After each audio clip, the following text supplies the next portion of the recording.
The Buffyverse. I want to start your blood. Revisited.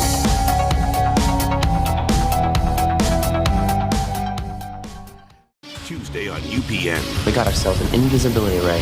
I'd say that makes us pretty much unstoppable. When an unsettled score takes Buffy out of the picture, An invisible slayer means a whole world of trouble. will she slay that way forever? That remains to be seen, like you. An all-new Buffy the Vampire Slayer. We got ourselves an invisibility ray. When an unsettled score takes Buffy out of the picture, will she slay that way forever? That remains to be seen, like you. See why Time calls Buffy smarter, funnier, and dramatically richer than ever. Can we get back to freaking out about no-show Buffy? An all-new Buffy.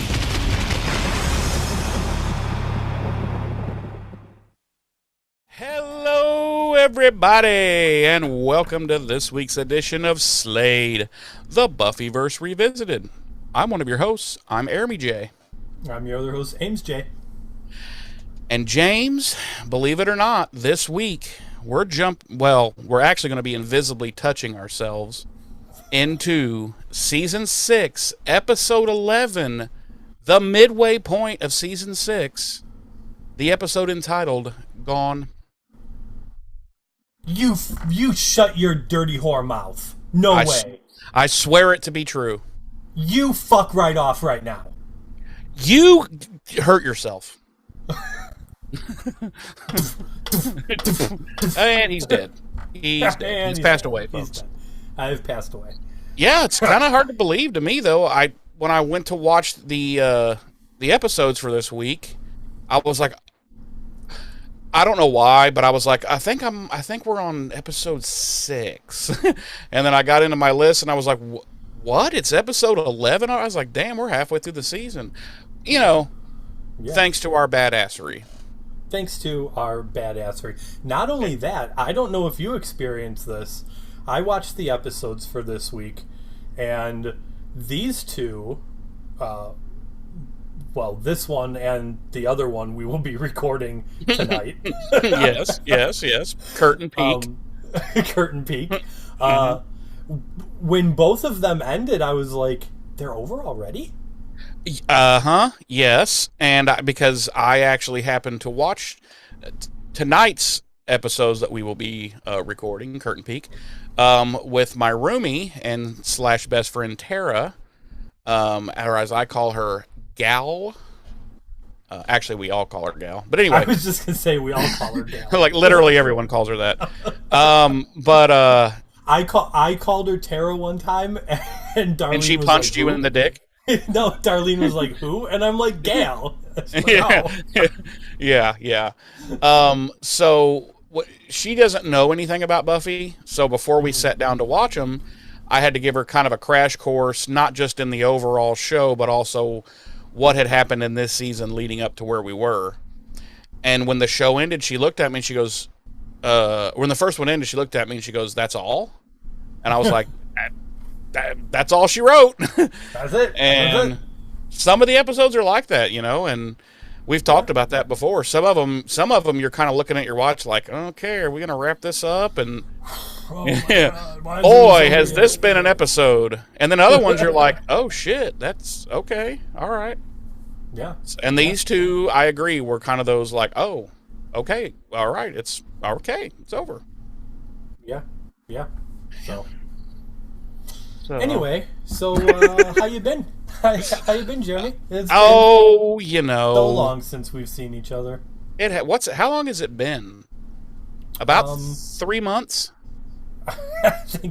I think it's been, I would say 7 months. Okay, that's what I was thinking. At least 13 months. So it's been 24 months. Okay, well, then I'm not crazy because I assumed it had been 3 years. Right. Yeah, exactly. You're not crazy. It has definitely been 17 years. 17 years. Wow, we really jumped in that one. I have actually passed away, James. You are speaking to me. That's why the background's all fuzzy. You're speaking to me in the afterlife. I know. I was at your funeral. It was beautiful. Yes, because I would be like in my 60s. I said some very nice things about you. Very nice things were said, yes. You did, but no one else knows this, but as since I was there as a ghost, I did, while you were, how everyone passes by and looks at the fucking carcass in the box. I did see and hear that you farted. And I was a little bit like, wow. I wanted to give you just one final crop dusting. Yeah, so I was like, he pooted? And then I turned around disgustedly. Yeah, I did. I walked by your corpse, I looked in, and I let one rip, and then I turned to the person behind me, and I was like, wow, whew, he's really starting to go bad, isn't he? Yeah, you think you could squirt a little more formaldehyde in there? Damn. And, yeah, so, all right, well, it's only been 23 years, so, yeah, in those 23 years, James, it's been, as you know, I have been doing a lot of work to my living room. Yes, it's actually gonna be a living room and dining room project, but I'm just focusing on the living room right now. New floor, painted walls, all new decor. We got our new furniture, yada yada yada. And then of course I had to send you guys some pictures of my Halloween decorations.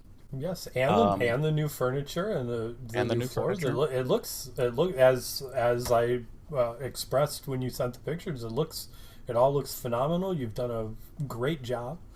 Quite stunning, even. Yeah, I mean, it's as someone who saw the before and has now seen the after, it's quite impressive job you did. Well, the before was. Would you agree that the before was very much Texas Chainsaw Massacre-ish?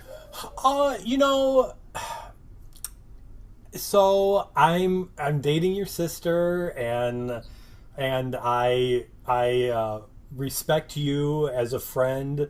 So I wasn't going to say that, but since you brought it up, right. It did appear that there at some point in time there could have been bodies hanging from meat hooks. Yeah, I was just gonna say there was very meat hook chic. Right. Yeah. No. But you have really done a lot of work to it, and it looks phenomenal. So. Yeah, and honestly, all I have. Thank you, sir. Thank you. I very much appreciate those kind words. All I have left is I need to put some quarter round underneath the baseboards, and I need to put new trim around the front door and our huge, like, I don't know what you call it, big bay window. Mm-hmm. And as far as I go, I'm done, and then Gal can do her womanly thing, whatever she, her decorating, her, the things that most women enjoy doing. Doing all the final touches and actually deciding what your shit's going to look like. Yeah. Because if that's left up to us, let's be honest, it won't be pretty. Yeah, I agree, but I also disagree, because a lot of the stuff we've done around here, Darlene and I have reached those decisions together, so it's not. Well, you have much better taste than I do. Let's just be honest, and so I will give you that credit, because you guys recently got new furniture and recently got a new table and chairs that chef's kiss. I fucking love them. Yeah, they're great. They look. They are phenomenal. Yeah, they're really great. We love them. We absolutely love them. And it's kind of a small area, so the fact that the table and the chairs are clear, like, really opens it up a lot and makes it seem like it's not, you didn't stuff a table and chairs in there. Yeah, right. They are. So the chairs. Yeah. I've been very jelly since I first saw them, and I was like, dude. We love them. We got our end tables today, and she just finished putting them together right before the podcast started, and they're clear, like the kitchen table and chairs. Yeah. We have a coffee table coming as well. It won't be here, I don't think, till the 6th. But that's kind of our final. That's our second to last touch as far as furniture goes in there. But man, it's a lot of hard work, but the end result is well worth it, my friend. James, how the hell have you been, my friend? I've been, it's been 47 years since we saw each other. I know, 54 years goes by quick. 70 years in the blink of an eye. Blink of an eye, 82 years. Yeah, 173 years. Damn. But we are here and we are kicking. We are kicking a little bit. No, I'm good. Like as you just said, we've been the last couple of days in particular. We've been Darlene in particular. Honestly, has been extremely busy around the place. Kind of getting it prepped. We're getting ready to paint one of the walls in the living room to be an accent wall. I think she showed you what color it was going to be. Mm-hmm. We're getting ready to paint the kitchen cabinets to brighten up the kitchen. So yeah, a lot of work to be done, and she's really been, man, she is something else. And you're welcome. You're welcome. And I would mean that in the best possible sense of the word when I say that. So, well, we all feel the same about you, James, as her significant. No, we do. All my family loves you. So, not me, and I don't. Oh yeah, well yeah. I mean, you're the only member of her family I can't stand either. So. Right. We have been arch nemesis for many years, and or as the trio say, arch nemesis. Yeah, for the better part of nearly 30 years now. Yeah. And that will never change. I will always hate you. Right, and I will always hate you. Just from the core of my being. From the deepest depths of my very soul. Yes. And that's why we podcast together. That is why we podcast together. Yep. And it's weird because I know people have talked to you about it, and you're like, well, he is the arch villain to my superhero. And then they talk to me, and I'm like, well, he is the arch villain to my superhero. It just goes to show how everybody is really the hero in their own story. No, I'm definitely the villain. No, you know me. I've always been the villain. And I'm 100% fine with it. That is my calling. Frankly, I even do the Luthor haircut. So the Lex Luthor, yeah.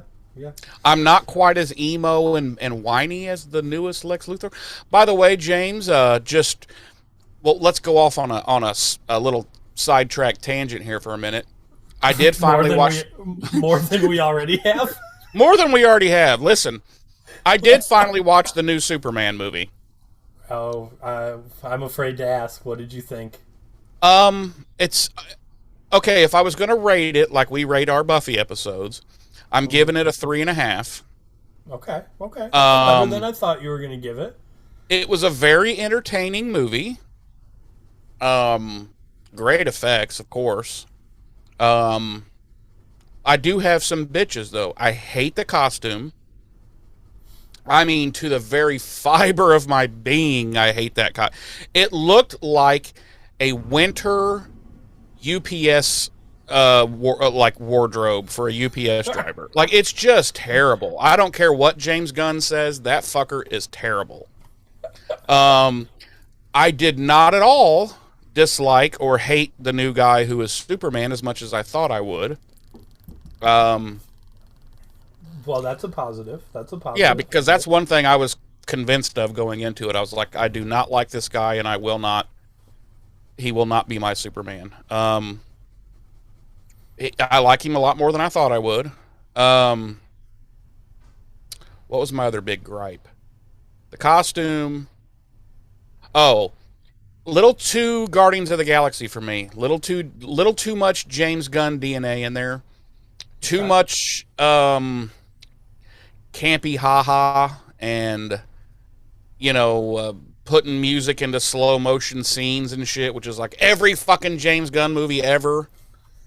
little too much of that. Well, that's not a huge bitch, but it's a gripe. Little too much overall humor. I just don't like that in my Batman or my Superman movies. I want them to be a little more straight. My biggest gripe. I love, and I'm drawing a blank on his name, the guy that played Luthor from X-Men and whatnot. I love him. Okay, yes. I love him. I do. I love him. Hate him as Luthor. Hate him. Absolutely hate him. I don't know if it's the way James Gunn wrote it or if that's the way he opted to play it, but whoever's decision it was, I hate you and I want you to die. He's just way too emo and like neurotic and just like that's not Luthor. Luthor is a very even Gene Hackman's Luthor wasn't really, in my opinion, great. Luthor is supposed to be very stoic, very methodical, very, I don't want to say like no feelings like Data from Star Trek, but you know what I mean? Like very controlled. And then this guy was just a neurotic fucking nut who went from screaming to crying in, 30 seconds. And no. I say no. Okay. All right. And my last gripe, the dog was super annoying after a while. Like, it was cool. No. Okay. Bye. And James has quit, ladies and gentlemen. I will. You don't insult Crypto. He's the goodest boy in the universe. No. I love the fact that Crypto was in it, and I think it was awesome and hilarious, a nod to the comics. But boy, did he have way too big of a role. I'm sorry, just too big of a role. And, yeah. Oh, my last gripe. I thought the Crypto was, but I just remembered the other thing. What is this horse shit about Jor-El and his mother? Supposedly the real message was rule over them with no mercy, and it's no. I will say that's literally my only issue with the movie. Otherwise, I thought it was damn near perfect. Oh, wow. But that's my only issue with the movie is that's absolutely ridiculous. Yeah. So. And I did like the credits scene with introducing Supergirl, or are they gonna go with Superwoman? I don't know. No, Supergirl. Okay, because I love her, man, and I just discovered her with the Game of Thrones sequel. She's a phenomenal actress, so I'm looking forward to seeing what they do with her. I didn't understand the other mid-credit scene where they were like looking at the wall, like, and he's like, "Oh, it's off," and I don't know. That just seemed weird to me, and I was like, "Okay, the wall." Like, okay. But anyway. So, hey, man, 3.5 for me. I was expecting when it was over to be like, for me, to be like a 1.5. Yeah, 3.5, like I said before, that's definitely higher than I anticipated you giving it. So it was very entertaining, and it flowed very well, and it was well written and all of that. So, I can overlook most of my gripes and just take little chunks of points off, because it was highly entertaining, and I thought, okay, I was wrong. I wasn't a huge fan of how much older they made his parents, his Jonathan and Martha. Yeah. I thought they were just a bit old, and I was like, what's Mikey doing here? He already got beheaded. Yes, I was just going to ask you, but did you see who they had playing Pa Kent? And I was like, no. Mikey, first of all, no. Mikey had the tism. and he could not have a kid. Right. He, yeah. Mikey had a touch of the tardation, and Canceled. canceled, and laid his neck down on some train tracks, and that's Look, it. Richie, That it was doesn't it. even hurt. See? He's like, yeah, because it hasn't driven over your neck yet. Right. Oh man. I don't know. I Oh, just felt like they were it was a bit like they would have been like in their 50s when or 60s when he landed in the pod, and I was like, oh, I don't know about that. Yeah. But that's not actually a gripe. I don't No, consider that a no, gripe. no. I'm just like, Yeah. Anyway, James, what do you say 20 minutes in that we go ahead and maybe do some Buffy talk?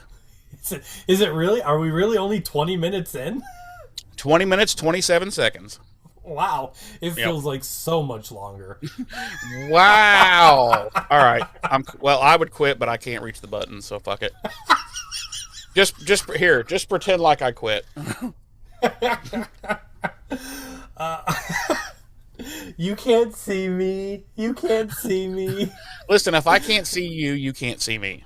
Right, that's how it works for every 3-year-old ever. And every what is it? What are there that do that? Those giant flightless birds that they do that. They stick their head in the sand. Oh, ostriches. Ostriches, yeah. Yeah. Those giant flightless birds. You dummy. Them big flightless birds. Them big birds that don't even ever fly nowhere. They got wings for no reason. They got wings for no reason. Just walking around, sticking their head in the sand. Yes, as previously stated, we will be invisible touching ourselves into the 11th episode of the 6th season of Buffy the Vampire Slayer, the 111th episode overall, Gone. Written and directed this week by David Fury. Our original broadcast date was January 8th, 2002 on the now defunct UPN network. Our Nielsen rating for this episode was, where did it go? I just had it here. 3.3, ranking it 83 out of the 133 shows airing on primetime television that week, and number 2 out of the 10 primetime shows airing on UPN for that week. My synopsis this week reads...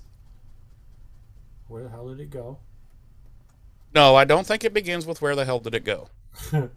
My synopsis this week reads... Jonathan Warren and Andrew's latest gadget makes Buffy invisible and threatens to turn her molecular structure to goo. Before that can happen, she is determined to have fun. Okay. Well, I want to start by saying I believe this week is going to be my most hilarious synopsis. Terrible and hilarious. Okay.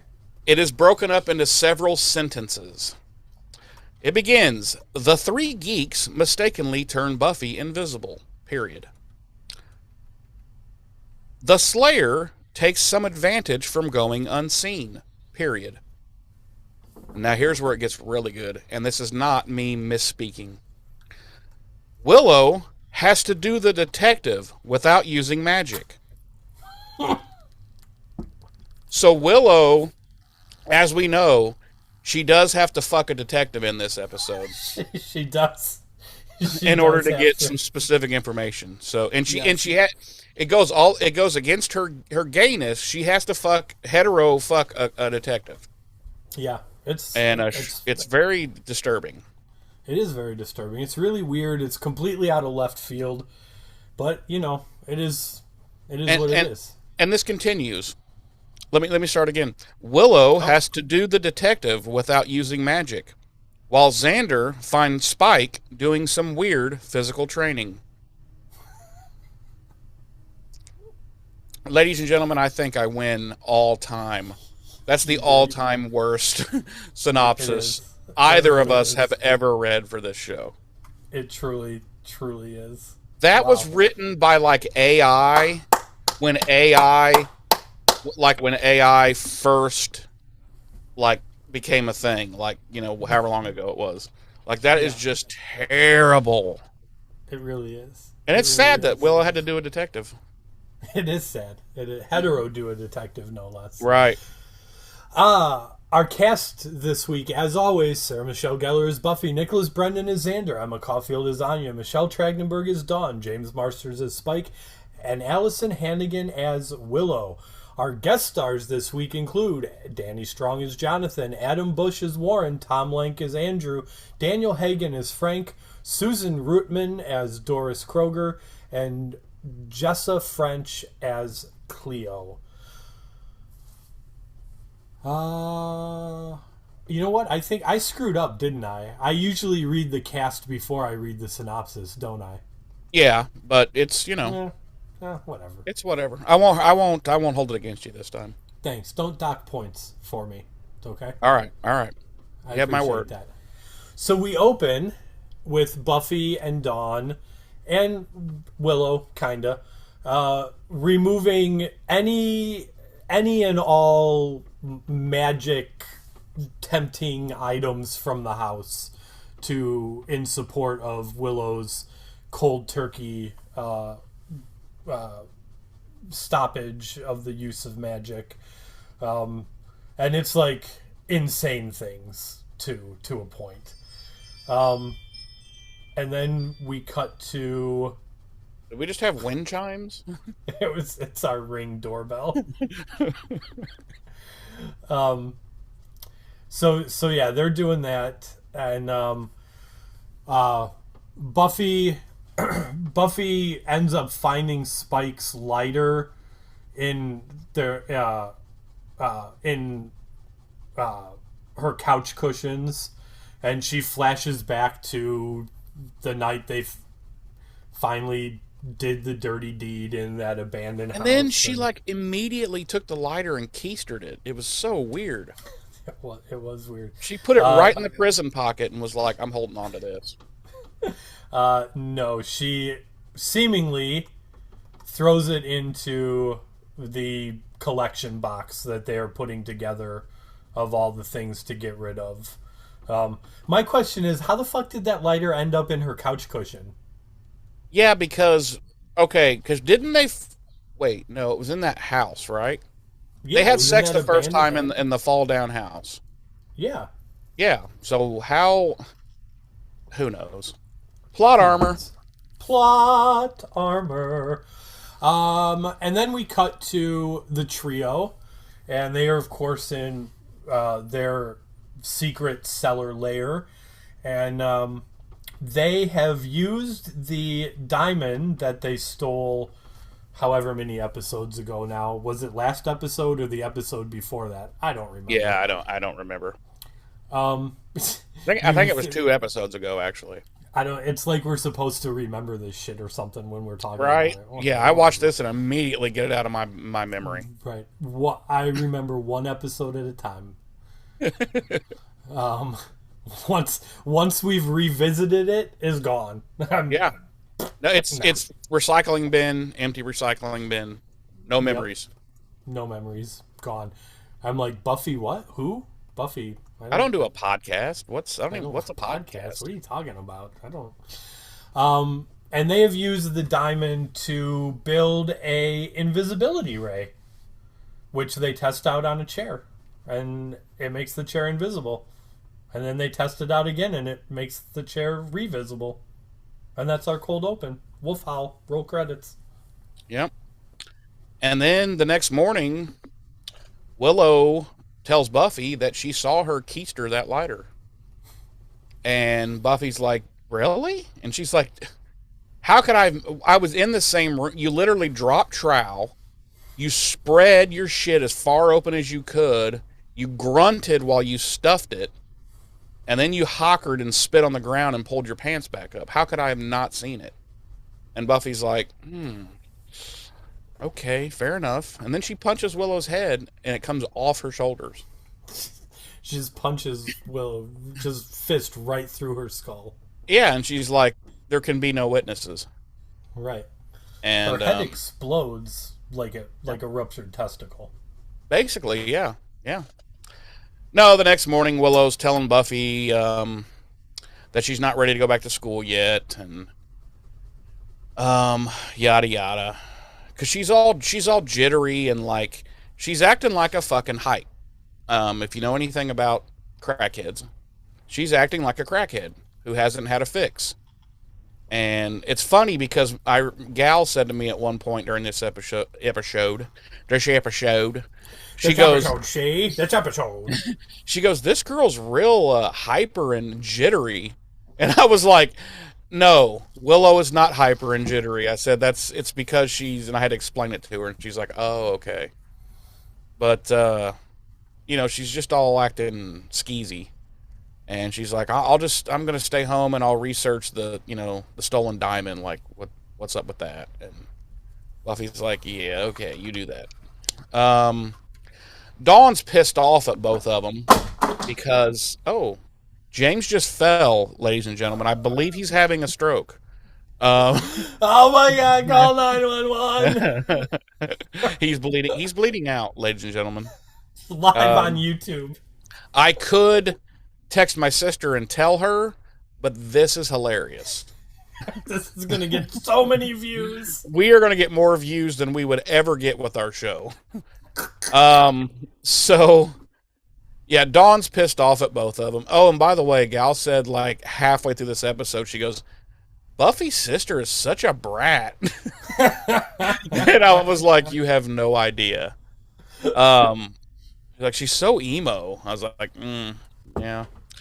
So Dawn's pissed off at both of them because she's pissed off at Buffy because Buffy's getting rid of stuff that she likes, like the candles, because, she sits around with lit candles all the time. And she's getting rid of, like, some kind of fertility goddess, and Dawn's like, but I need that. I'm trying to get impregnated. And Buffy's like, hooer. But I was thinking to and she's mad at Willow because Willow has an addiction. Like, it's like, right. Okay. So she's giving them both the cold shoulder and she just leaves for school. But I was thinking, James, why couldn't she just have some candles up in her room and a fertility? And then I thought, it's Dawn. She would burn the fucking house down. She would burn the house. Dude, yeah. Hold on.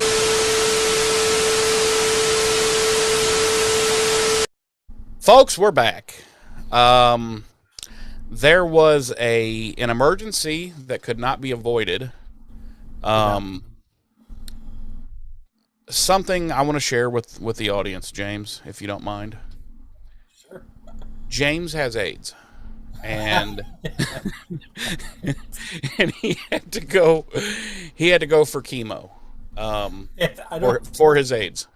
I don't think that's how. No? I don't think that's how they treat AIDS. No? No, I don't think so. Oh, okay. No.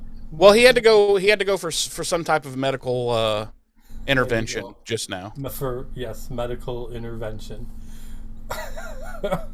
But anyway, we'll pick up where we left off. We will. So yeah, Dawn's pissed at the world as normal, and so she fucks off to school, and Xander shows up to pick her up to take her to school because apparently she's too good to walk, even though all the Scoobies always had to walk to school, but not little Dawnie. Dawnie gets a ride from the Zan Man. Yep. And some old bag shows up, knocking on the door. Well, kind of at the same time that they're about to leave. And Buffy's like, yeah, old bitch, can I help you? And she's like, yes. I am with the social services, and I am here to evaluate Dawn's living conditions, and you as a guardian. And I immediately looked at Gal and said, she has to be a Republican. And Gal's like, oh yeah. That's a GOP bitch if I ever seen one. That's a GO bitch right there. That is a GO bitch. GO bitch in here. So of course she comes in and immediately starts snooping everywhere. By the way, we failed to mention earlier that Spike had shown up. Not we, you. You're covering this scene right now. Well, no, he showed up. No, you're right. You're right. I fucked it up. Yeah. He had shown up earlier, and he's still there. And so, of course, she sees this guy sitting in a chair, and she's like, "Oh, is this your boyfriend?" I do want to, since you did go back and mention that Spike had shown up, I want to talk about how fucking oblivious Xander has to be. He walked in to the kitchen, and Spike, and listen, I hate everything about this. I've been very vocal about my hatred of the Spike Buffy thing. You have? I have. I mean, in case I haven't been, I fucking hate it, okay?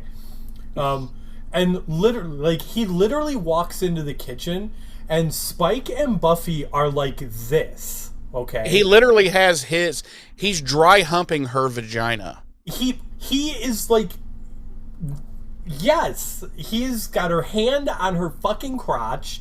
She's grabbing his arm and moaning, and Xander walks in, and he's like completely oblivious. Yeah. He's like, "Whoa, Spike, are you still trying to put the moves on Buffy? It's never going to happen." And I'm like, his finger is inside of her right now. Right. Like, what are you talking about, you moron? Yeah. Like, it's almost like high school Xander, who had never had sex before and like doesn't know how sex is and what sex he was is. Like, Spike must be giving Buffy a prostate exam. Yes, he's clearly inside of her asshole right now with his tongue. And so he must be trying to help her defeat a spell that's been placed on her rectum. So yeah.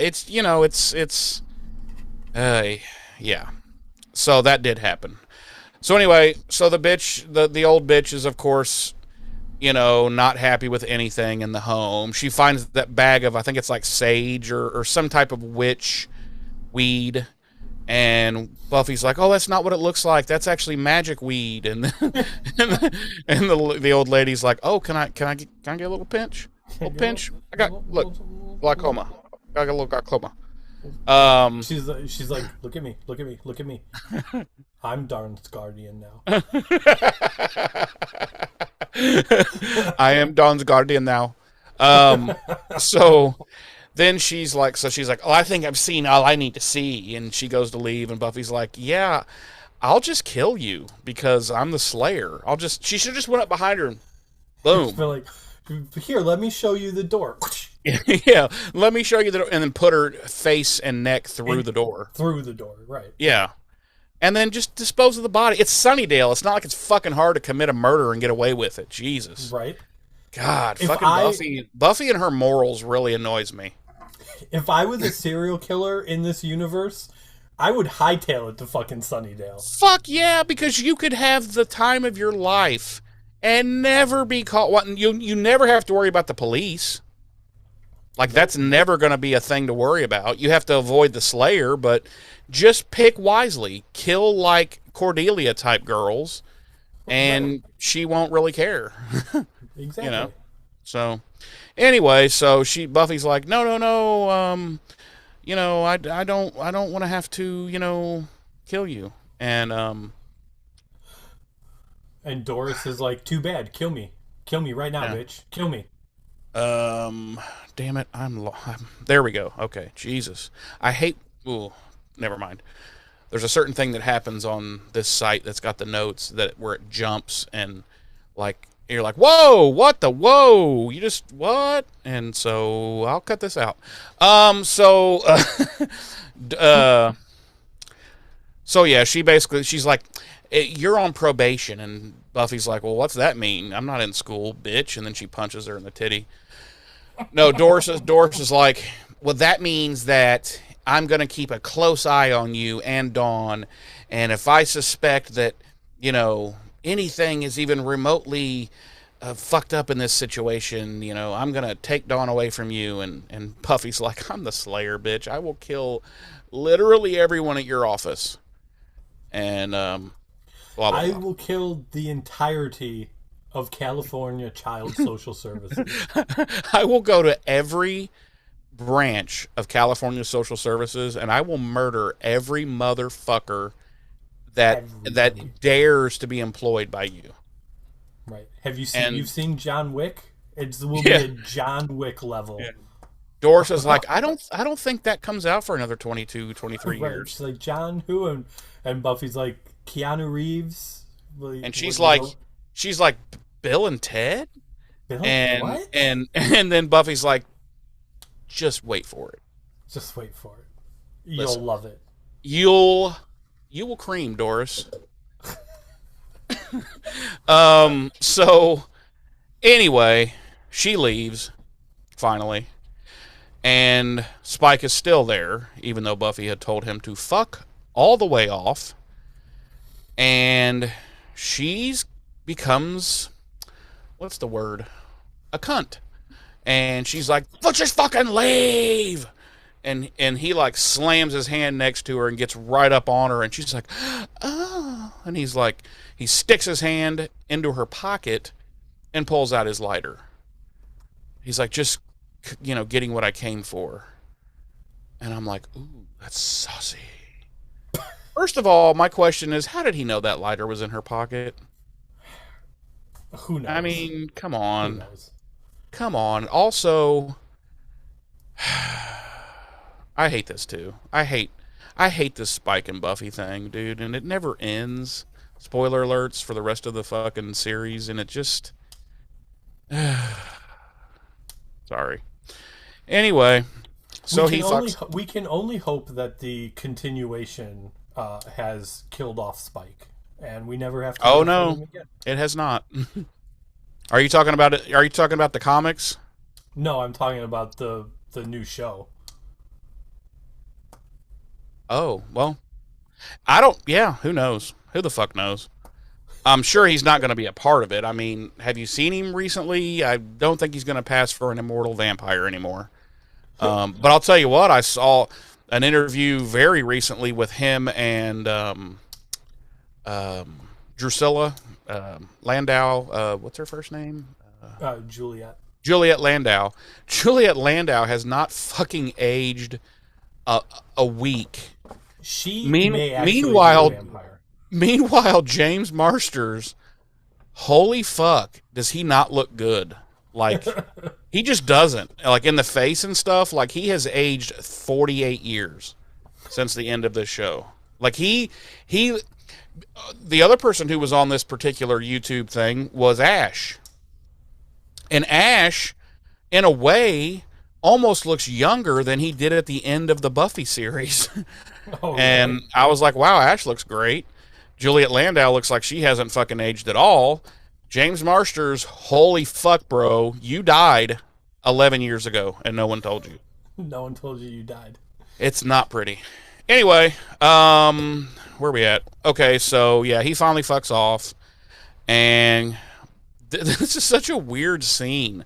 I was kind of hoping you could give me your thoughts on it, but she goes up into her bedroom and sits down in a chair in front of the mirror, and she's like mad, and she's sad, and she's all these emotions, and then she just grabs her hair and a pair of scissors and just cuts a big chunk of her hair off, and then grabs the other side and cuts a big chunk of the hair off and throws it in the floor. And I'm like, huh? Because then that's it. Like, that scene just over. And I'm like, what in the fuck? Like, is she doing the... Because I know, like, back in the day, like, women who would commit suicide by, like, shooting themselves would, like, cut their hair because guns weren't as powerful as they are now. And then they would shoot themselves in the side of the head. But I'm like, oh, Buffy's going for the suicide option. Okay, that'll fix everything. No, I don't think that was... So it's a common trope in television shows and in real life as well. I don't think it's actually as common as movies and television would have you believe. But it is a common trope that women, when they are depressed, in order to try and bring about some sort of change, will change their appearance in some way. They'll dye their hair, they'll cut their hair, they'll buy new clothes or something like that. Fuck a vampire. Fuck of who amongst us hasn't fallen into deep depression and then fucked a vampire? Fair enough. Fair enough. Yeah. So I just. But that's the trope, is that women in particular, when they've fallen into a depression or are looking for some sort of change in their life, they go to some sort of physical change. Like I said, cutting their hair, dyeing their hair. Okay, well, I didn't know that. Waxing their upper lip, whatever. Whoa. Yeah, I didn't know any of this, so I was like, what did that scene represent? Like, my thought was Sarah Michelle Gellar wants a haircut. And because that hair that she has at the beginning of this episode did not look like her real hair. Oh, no. And I was thinking SMG wants a haircut, so they put a wig on her, they had her cut it. So now after this scene, she can just have whatever her new natural hair style is, and which is what it was, clearly. But I was like, what a weird scene. Like, it just seemed really strange to me. The next scene, she's in a hair salon, and this lady's looking at her. She's like, so what do you want me to do? And I'm like, it's not like she buzzed half of her head and the other half is down to her. She just cut a few inches off. Like, but this lady's looking at her like, what have you done? Like, what could I, as a professional hairstylist, what could I possibly do? And Buffy's like, I don't know, like, style it. And the lady's like, oh, okay, yeah, I can do that. And the next scene, we see her coming out of said salon with, I do actually like this haircut on SMG. It's you like the long better? Yeah. Really? I didn't like the long. I like SMG better with hair about this length ish. She came out of the hair salon with her hair done, and Darlene and I were like, she's gone full Callista Flockhart at this point. Callista Flockhart.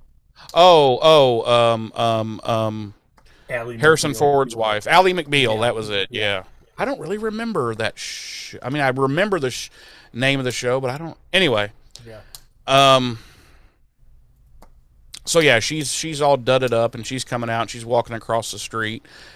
Meanwhile, the trio de nerds are across the street in a they're all three masturbating. It's so weird, James. It's so weird.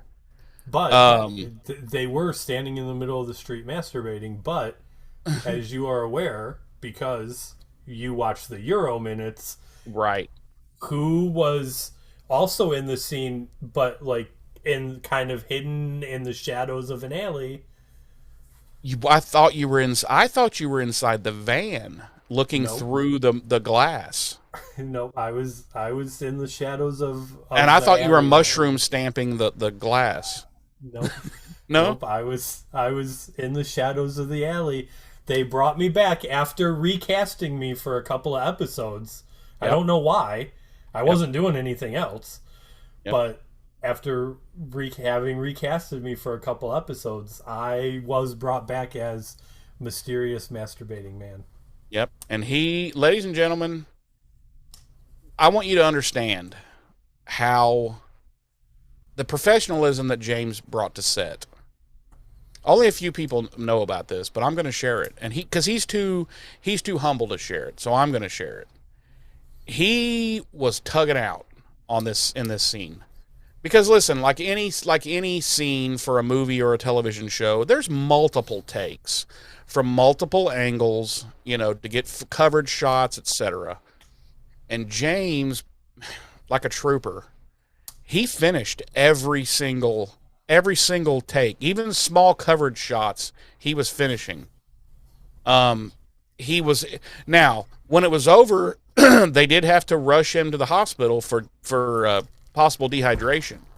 But I'm telling you, he was blasting people. He was shooting ropes like a fucking porn star. I'm just saying. And it was commendable. It really was commendable.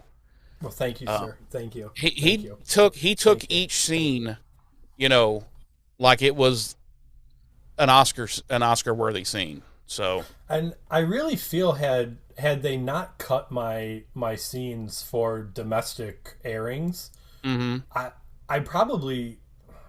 hate to be so braggadocious, but I think I could have taken home an Emmy.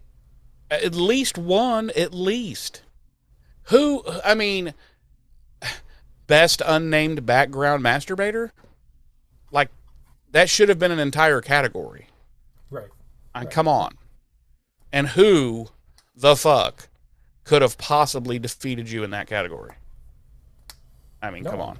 Let's get real. Let's get real, folks. And again, I don't say that to sound braggadocious, but there could have, had they not cut my scenes for domestic airings, there could be an Emmy right back there next to Inigo Montoya. Yep. And quite frankly, there should be.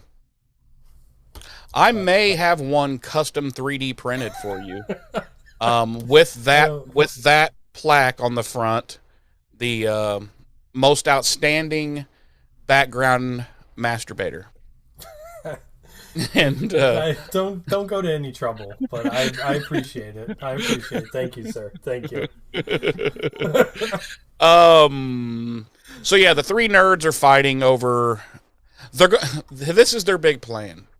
They want to turn themselves invisible so they can go inside this spa and look at naked women. This is so, this is one of the times where, listen, I've said this a couple episodes now. The idea that these three are this season's big bad is hilarious to me because they're so inept.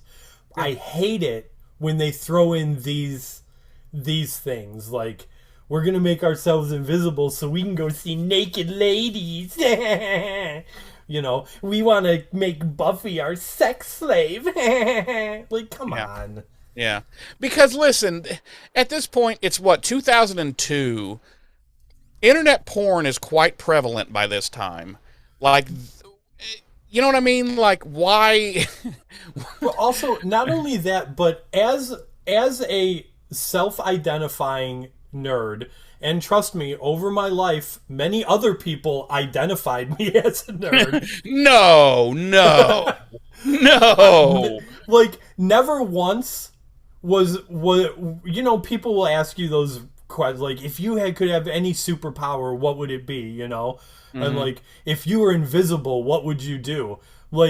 Never once did it occur to me to be like, I would sneak in somewhere to see naked ladies. maybe when I was 15, I would have said that.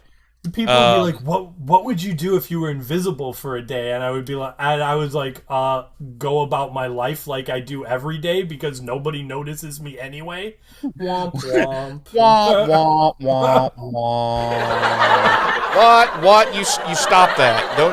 Don't you do that anymore. But no, seriously, I don't know. It's just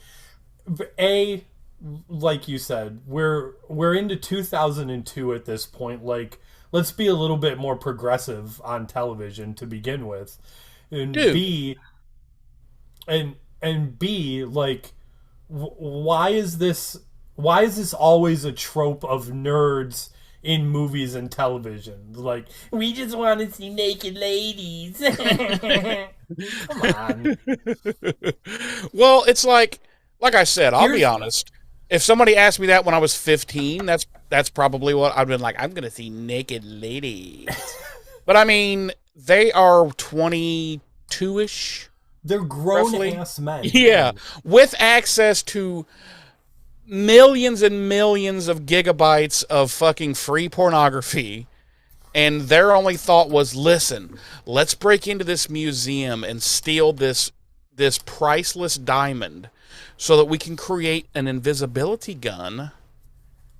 And why are we going to do that, Warren? So we can see naked ladies. Right. Come on. I would be like, if it was a quad, instead of a trio, if it was a quad, and they were like, we're going to steal this diamond, and we're going to build an invisibility ray so that we can see naked ladies, I would be like, are you three fucking stupid? You built an invisibility ray. You could be billionaires. Not only that, let's not forget Warren has already made a bot that is so fucking realistic. Go make some fuck robots and do that in the privacy of your weird little fucking nerd lair. Right. And then when you make your invisibility gun, I don't know, maybe go invisible and take all the money from a bank or like you're supposed to be, as they call themselves, crime lords. Right. But here's the thing. If you're smart enough to invent an invisibility ray, why are you not smart enough to be like, hey, I bet I could make money off of this, selling this technology. Yeah. Or be immediate, have it taken from me and be immediately killed. Right. And believe me, I've seen enough real life millionaire and billionaires who are clearly talentless. Talentless and who clearly are not capable of attracting women have women. Yeah. Yeah. So I'm like, literally all they would have had to do to change this scene though is had it been a bank. And they're getting ready to invisible each other so they can go into the bank and steal like a bunch of money. Right. So to help fund their crime lord empire. Right. But David Fury decided, no, let's make it a spa so they can see naked ladies. I'm like, okay, I'll give it this. If this was season 1 and they were still in high school, like 10th graders or whatever, I could stomach it. It would have been the 90s. They're high schoolers. Fair enough. Okay. Raging hormones. Fair enough. But they're 22-plus-year-old men now, and they have created an invisibility ray. They can create robots that are so fucking realistic it's unreal that they could make and fuck those. But yeah, man, you put in a quarter, you're getting the whole song, James, because this shit's annoying. No, I agree. On so many levels. On so many levels.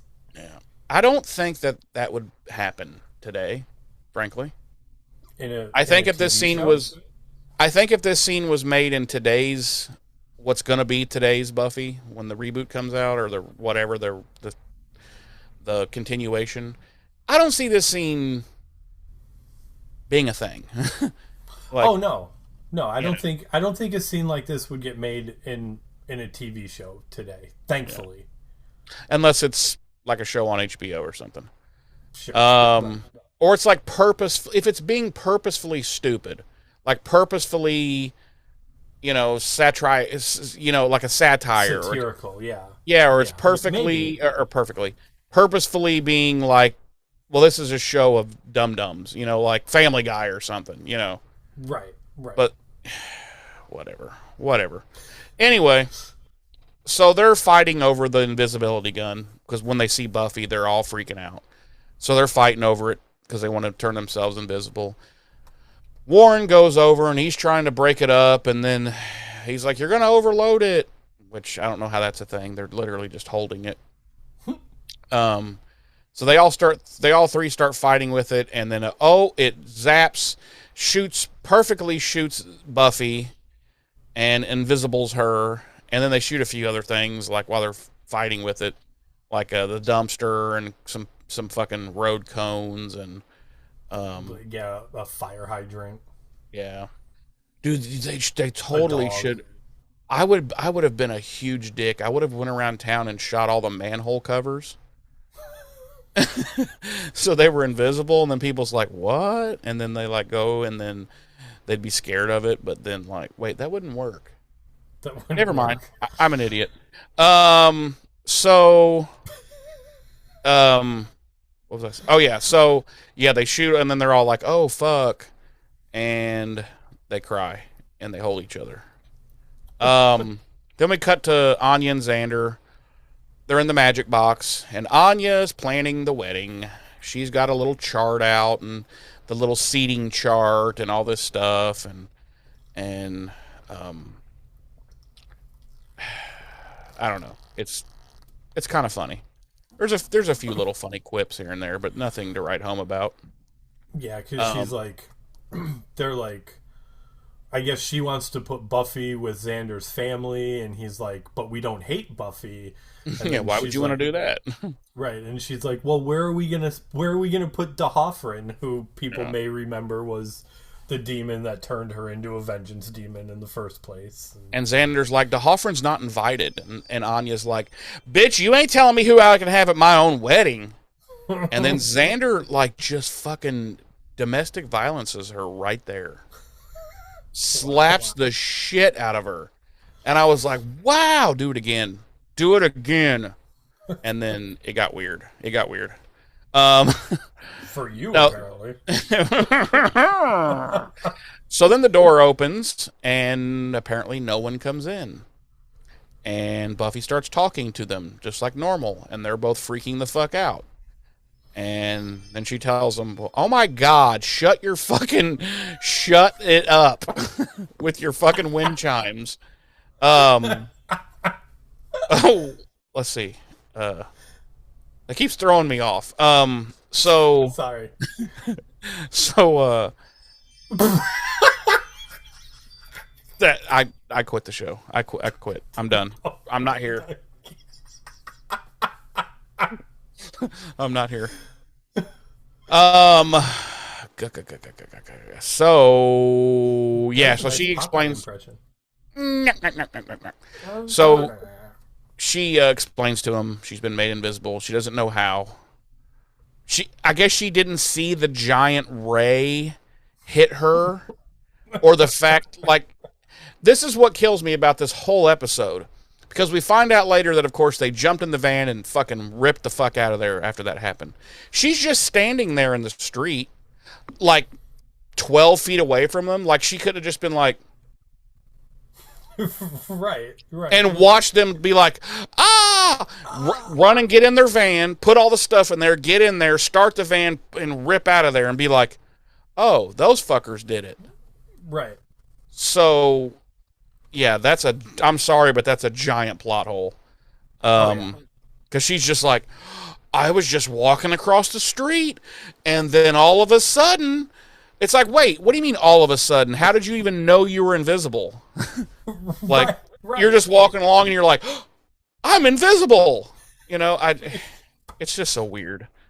And they're like, okay. And then she's like, okay, well, you guys get to work, you know, figuring out how I became invisible. And they're like, why is this our problem? Like, you blow in here and you're like, hey, I'm invisible, figure it out. And then she's like, I'm going to go for a walk. And she just fucks. And they're like, how about what? And then she leaves. And they're like, what the fuck? What? I had things to do today. Like, I don't have time for this. And by the way, why is Xander never at work anymore? That's a good like, question. Never. Yeah. He's just chilling in the magic box with Anya. Yep. In the middle of the fucking day. We know it's a work day, by God, because fucking Dawn's at school. Yep. So it's a fucking weekday. And it's like, okay, Xander just only works when he wants to.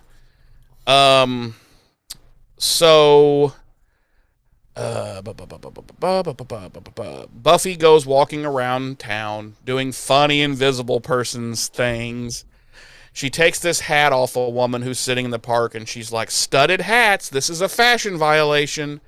And the woman's like, totally fucking, like anyone would, freaks the fuck out and runs away. Buffy throws it in the trash. I'm like, wow, that's somebody's property. You're like, the fuck? You are a fucking bitch. We know who we don't want to be invisible.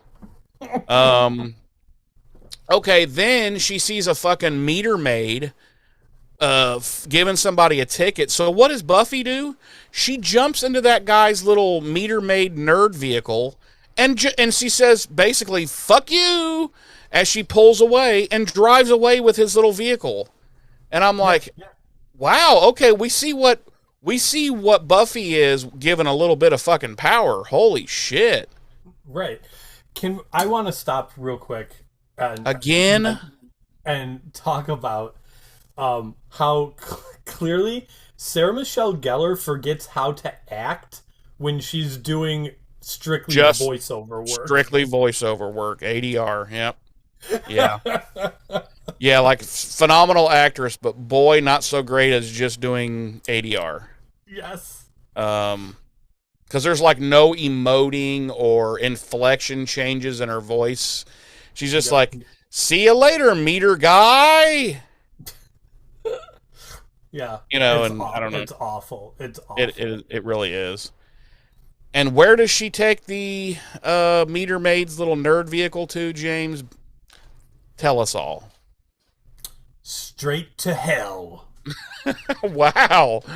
Okay. Well, it is a social services building, so same thing. No, she takes it immediately to the social services department, and she fucks with Doris. And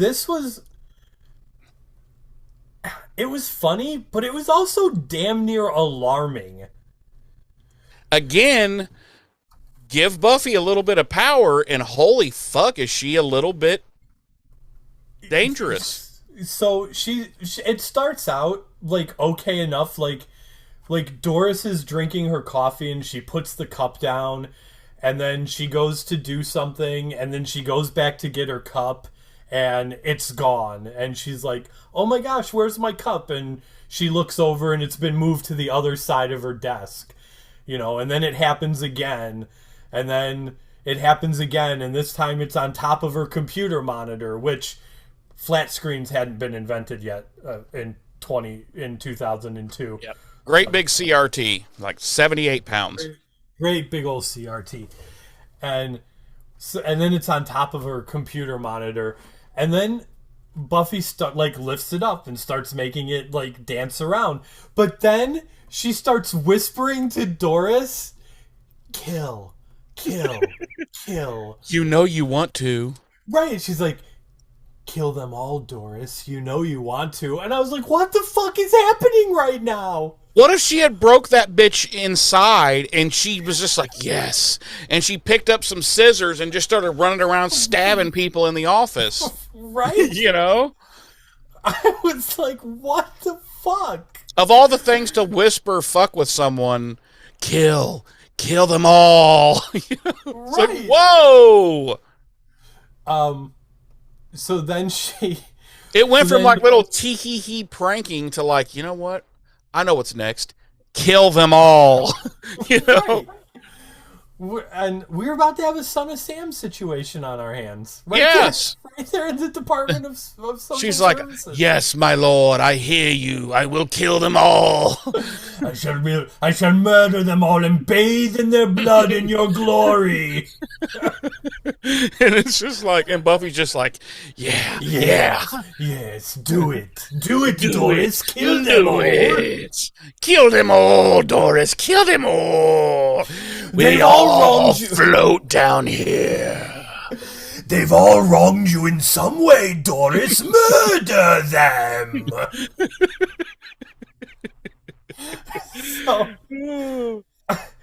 So then she ends up like Doris freaks out and like goes to the bathroom, and Buffy finds the file for Dawn.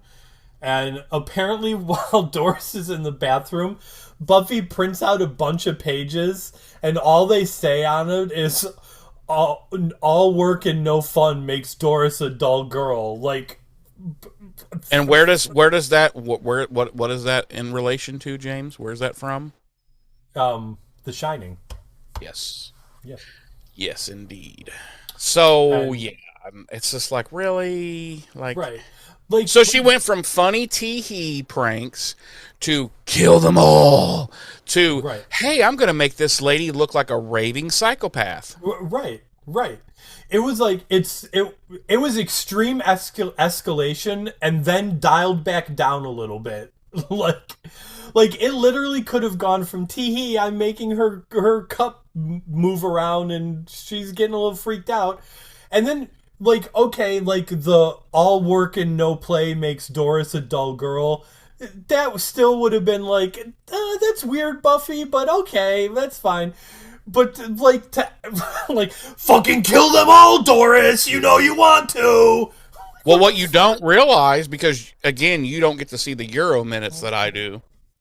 She actually later goes to Doris's house, blows out all the pilot lights, and turns on the gas stove. So the minute Doris walks in the door, her house explodes, and like it actually blows up 3 houses. It kills a bunch of family members. Yeah. It's sad. Thoughts and prayers. Thoughts and prayers.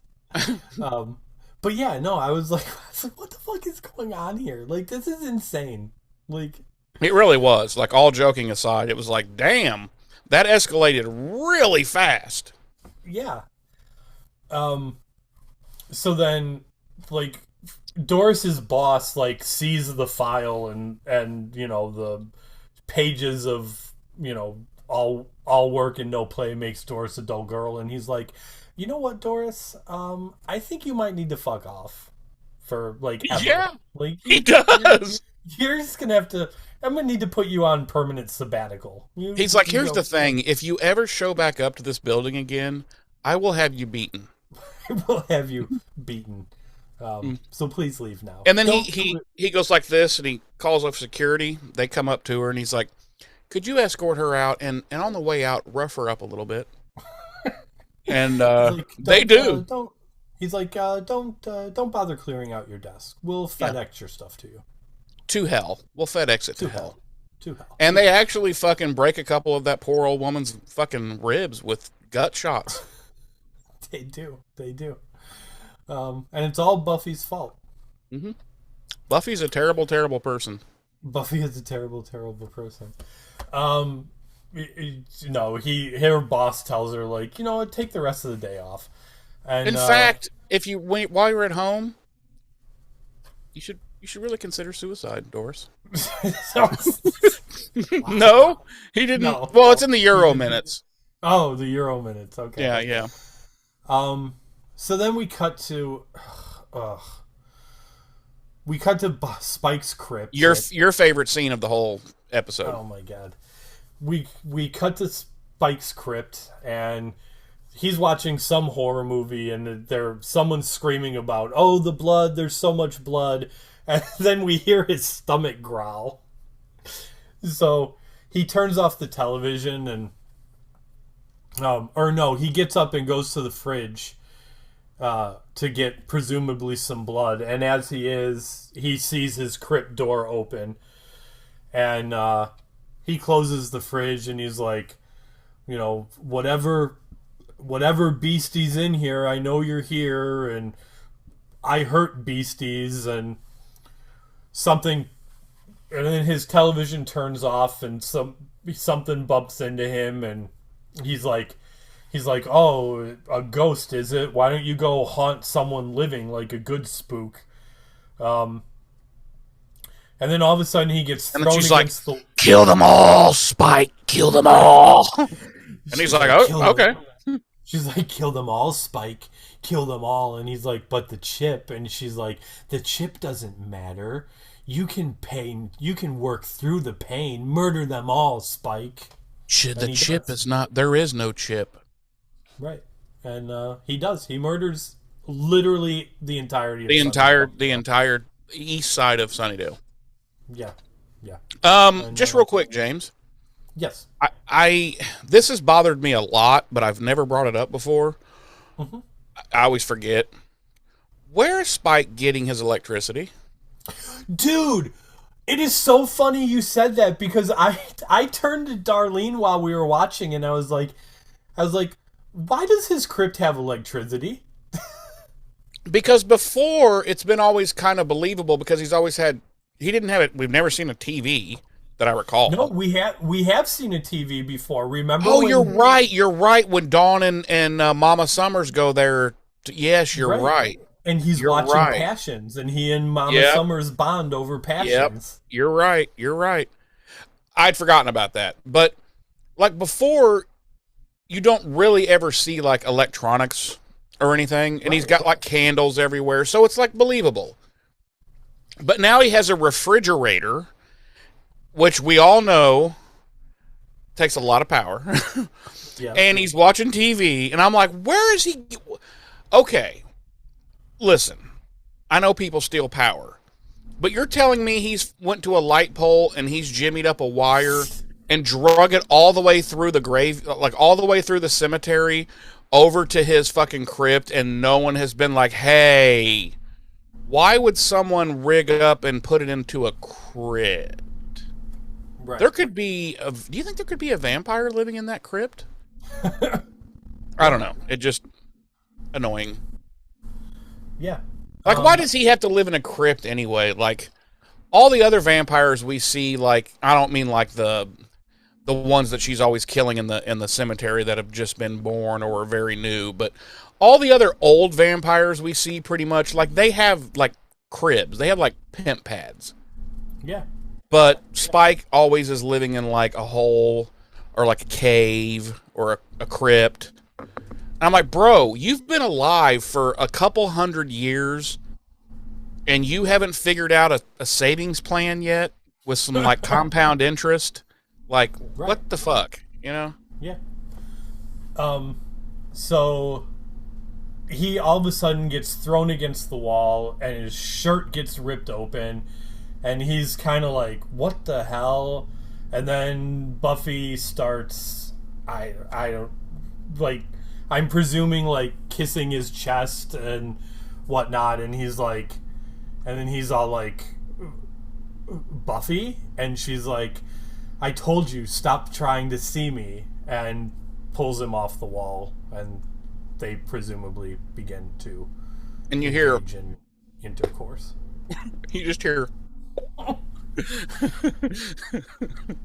so then we cut to Xander and overreaction scene of the year. Yeah. He shows up at the Summers house because he is concerned that perhaps Buffy's predicament is a Willow spell gone wrong. And you know, she's like, I have no idea how this happened, and she's like, so now anything bad happens and I'm suddenly to blame, and I'd be like, yeah. yeah. Literally everything that's gone wrong in like the last 5 episodes has been your fault. Directly related to your magical bullshit. Right. Just last episode, Willow, you literally almost killed the Slayer's little sister. Right.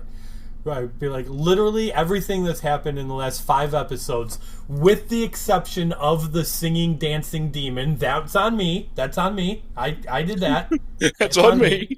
That one's on me. But literally everything since then has been your fault. In fact, prior to the dancing demon, which again, that's on me. That's on me. All right, accountability. All right, that one's on me. But before that, everything that was happening and going wrong was your fault. Remember the fucking Misty demon that came back with Buffy? Whose fault was that, Willow? That was your fault. And let's also not forget, Willow, we've been in this thing now for 6 seasons. And all the seasons prior to us, we live in seasons, Willow. Follow me here. You always fucked up the magic and caused some kind of chaos. Right. So it's natural that I'm coming to you and asking you this. Even though you are about to massively overreact and storm out of the house. Right. Which she does. Right. And he's like, what? A lesbian cunt. And we get a little montage of Willow doing detective as your doing the detective synopsis said. No, we get a montage of her like tagging walls, like doing detective work,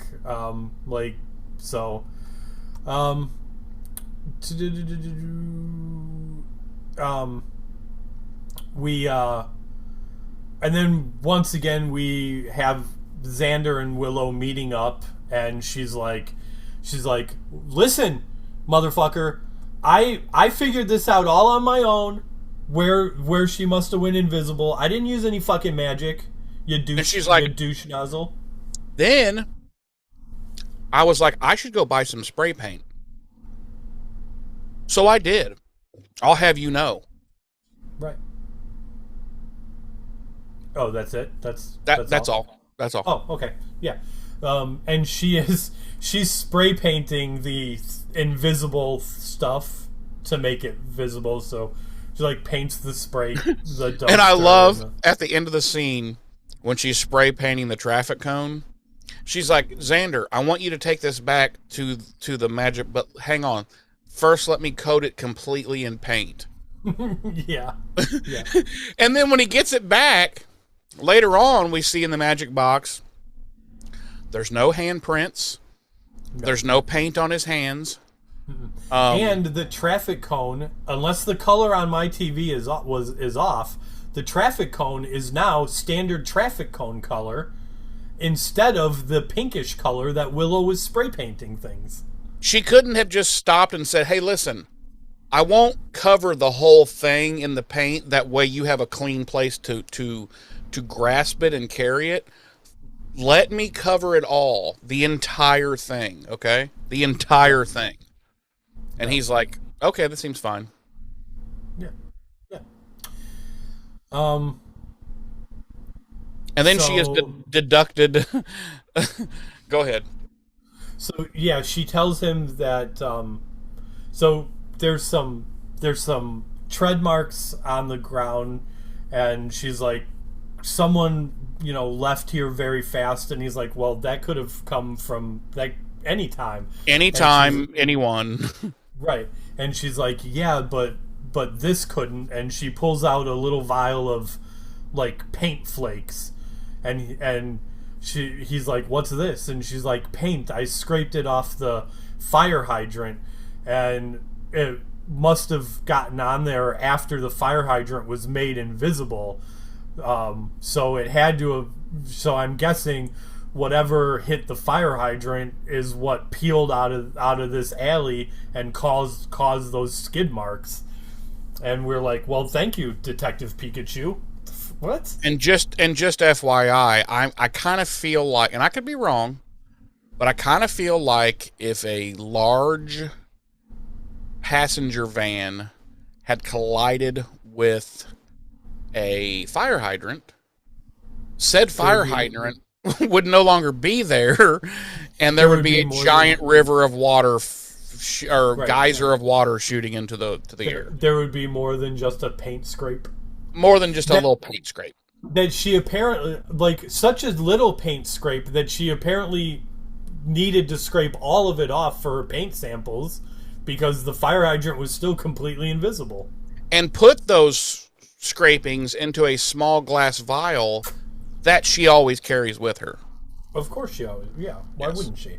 Inside of her vagina. Oh, okay. Well, that's extreme, but all right. Well, listen, she did time, so she knows, she knows what's up. So yeah, so then we cut back to the magic box, and Xander and Anya are trying to research spells about invisibility, and she's actually not. She's actually looking for a spell to lengthen his penis. Right. And he's like, "Wow, hun. I mean, really? Really?" And she's like, "Listen, it's unfulfilling." Right. She's like, "I love you." She's like, "I love you, but we are about to spend the rest of our lives together, and I don't want that for the rest of my life." She's like, "I love you, but I mean, not that much. Like, I will probably cheat on you." And he's like, fair enough. Right. So where was I? Okay. They're at the magic box, and they have another little, like, discussion about the wedding and where people are going to sit and who should be invited and who shouldn't be invited. yada yada yada, boring wedding bullshit. I hate the wedding shit almost as much as I hate the Spike and Buffy bullshit. Right. I hate them both almost as much as I hate anal polyps. Wow. And you hate anal polyps almost as much as you hate me. Almost. Right. Nothing can quite top the seething hatred I have for you. Right. It goes, to the best of my understanding, it goes Spike Buffy situation, Anya Xander wedding discussion bullshit, me, anal polyps, Donald Trump.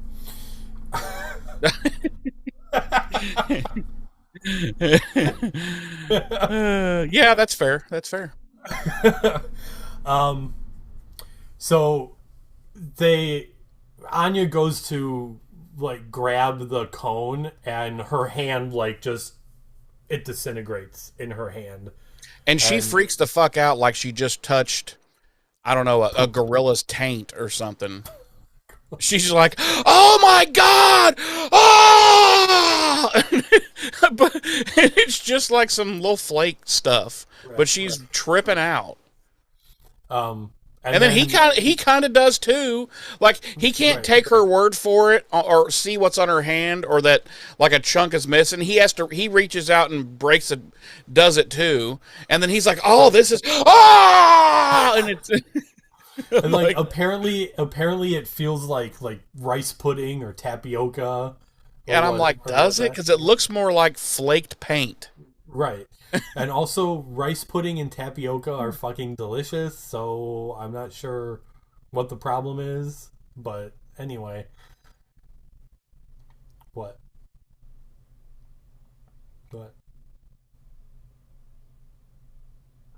They are.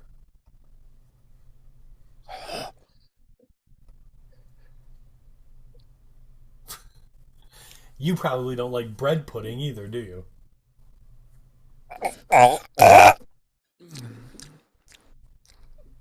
No, not at all. None of those. There's something wrong with you. Yeah, I guess I'll take it. I'll take it. You will take it. You're gonna look at me. You're gonna take it, and you're gonna like it. Hey! I am the captain now. I am the captain now. I am Don the Guardian now. Look at me. I am Don's Guardian now. Even though she will only live another 15 years. Approximately. Wow. Whoa! Oh, too soon? Really? Nah, it's never too soon. So Xander surmises that if this is happening to the traffic cone, it's probably going to happen to Buffy if she isn't revisibled soon. What a brilliant man Xander is. And I'm like, now wait a minute. Hold up. That cone and Buffy were turned invisible at almost exactly the same time. So within 30 to 45 seconds of each other. So what that means is that based on the scene we're about to get, Spike should be balls deep in rice pudding. And he should be like, as he's pounding, just chunks should just be breaking off of her. Okay. I'm sorry I started this. I'm sorry I started it. I want to take it back. Too late. Sorry. You put the quarter in. No. You're getting whole song. No. Kill them all. No. I'm unplugging the machine. And it continues to work.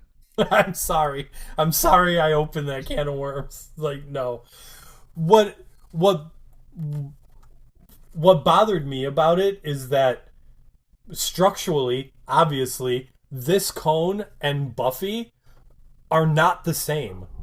Yeah, one is made of vacuum-formed rubber, Right. and then there's the traffic cone. Hey! Oh!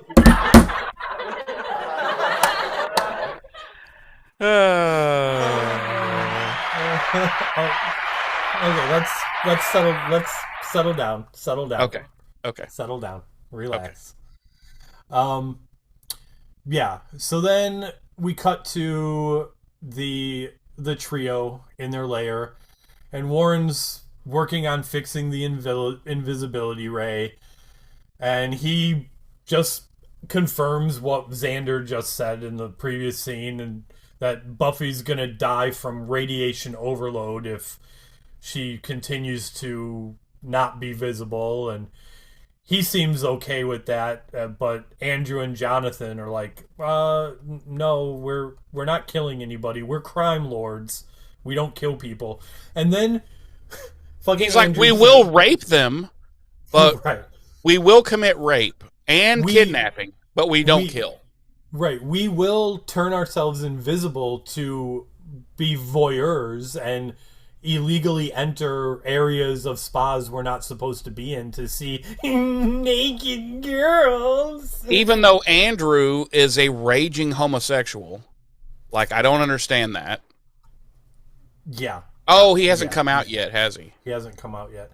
I don't think But he ever everybody does. knows. Yeah, he does. Yeah, he does. Yeah, he does. Yeah, he does. On the Yeah, he does. shows? On the show. Yep. Really? Promise. I don't remember that. Promise. I know he comes out in the comics. No, he comes out in the show. In season 7. Huh. Interesting. Yep. So like they're upset. Like they're like, we're not going to kill Buffy. We're not going to kill anybody. We're crime lords, not murderers. And then Andrew's like, yeah, we're like Lex Luthor. He never killed Superman. And I'm like, that's true, but he kills a fuck ton of other people. Well, not just that, but Warren says, it's because it was Superman's book, you dummy. And I'm like, no, it's probably more because it's Superman. Right. And Lex Luthor is just man, so he never could figure out how to kill Superman. Right. But also my original point stands. Like, Lex Luthor's not just a crime lord. He's murdered a bunch of people. He's a genocidal maniac, yes. Yeah. So, And Warren's like, and that's what we are. And why he doesn't just pick the gun up and smash it on the table and be like, boom, done, decision made. Right. Instead, he's like, credits, end of show. Right. Instead, he's like, all right, fine, whatever, we won't kill her. Okay, I'll fix it. I don't want you two tough guys to beat me up. Right. And he's like, granted, I'm pretty sure I could kick Warren's ass, but he does tower over these two losers by a good foot, at least. Yeah, and Andrew and Jonathan, they're not whipping fucking cream with an outboard motor, so, you know. Dude, you come up with some I love it, quite frankly. Do you love me? Do you love me? I mean, in like a platonic kind of way.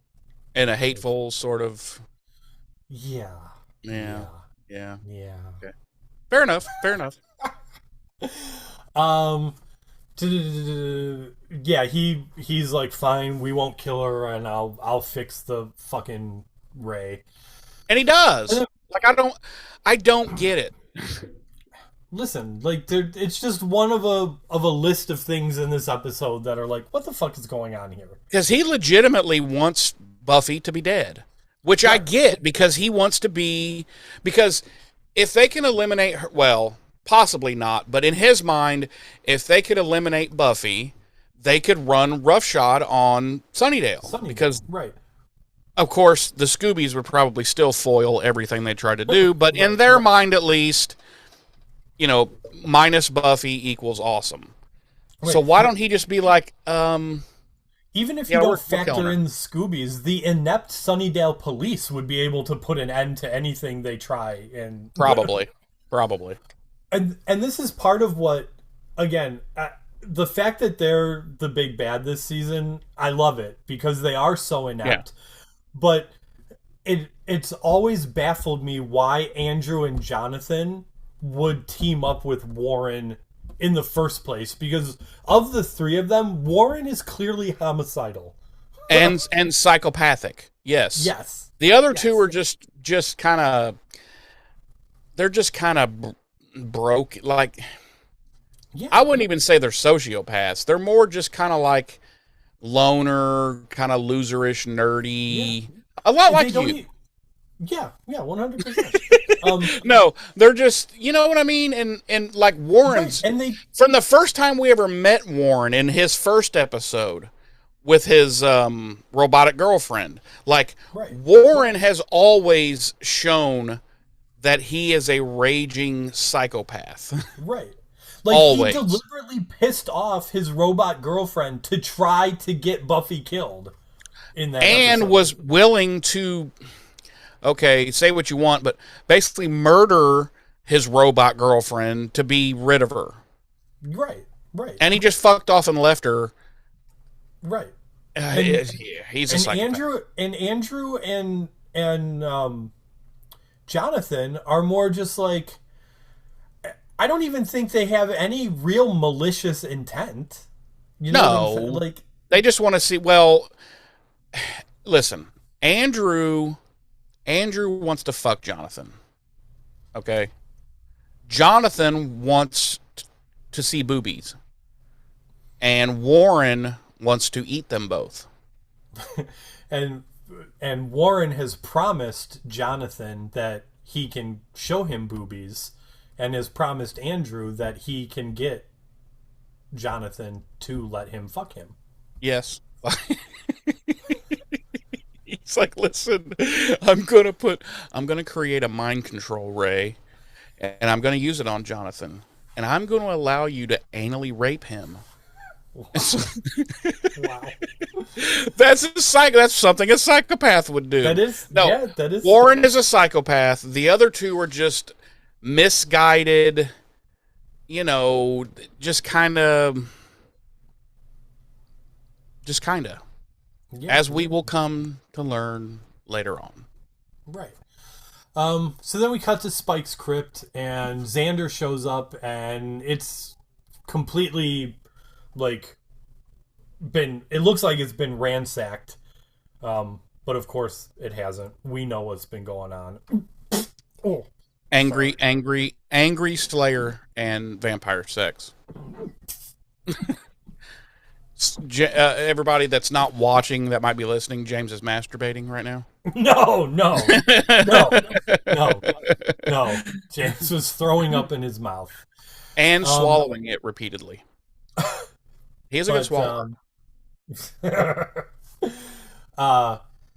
So he ends up going into the sub crypt, I guess. I don't know. Remember the hole he dug and where he was keeping.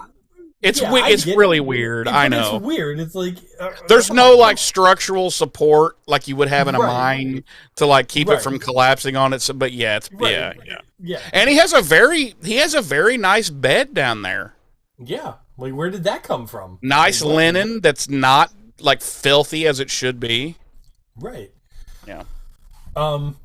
So yeah, Xander goes down there and Spike and Buffy are having sex, but he can't see Buffy.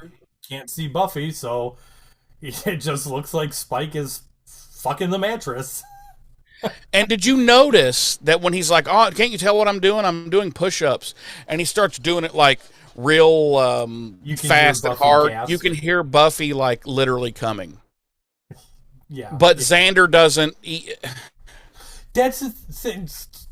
So okay, we'll talk about this after I finish up this scene real quick. All right. So Xander's like, "The fuck are you doing, dude?" And Spike's like, can't you see? Tell what I'm doing. I'm exercising." And he starts pretending to do push-ups.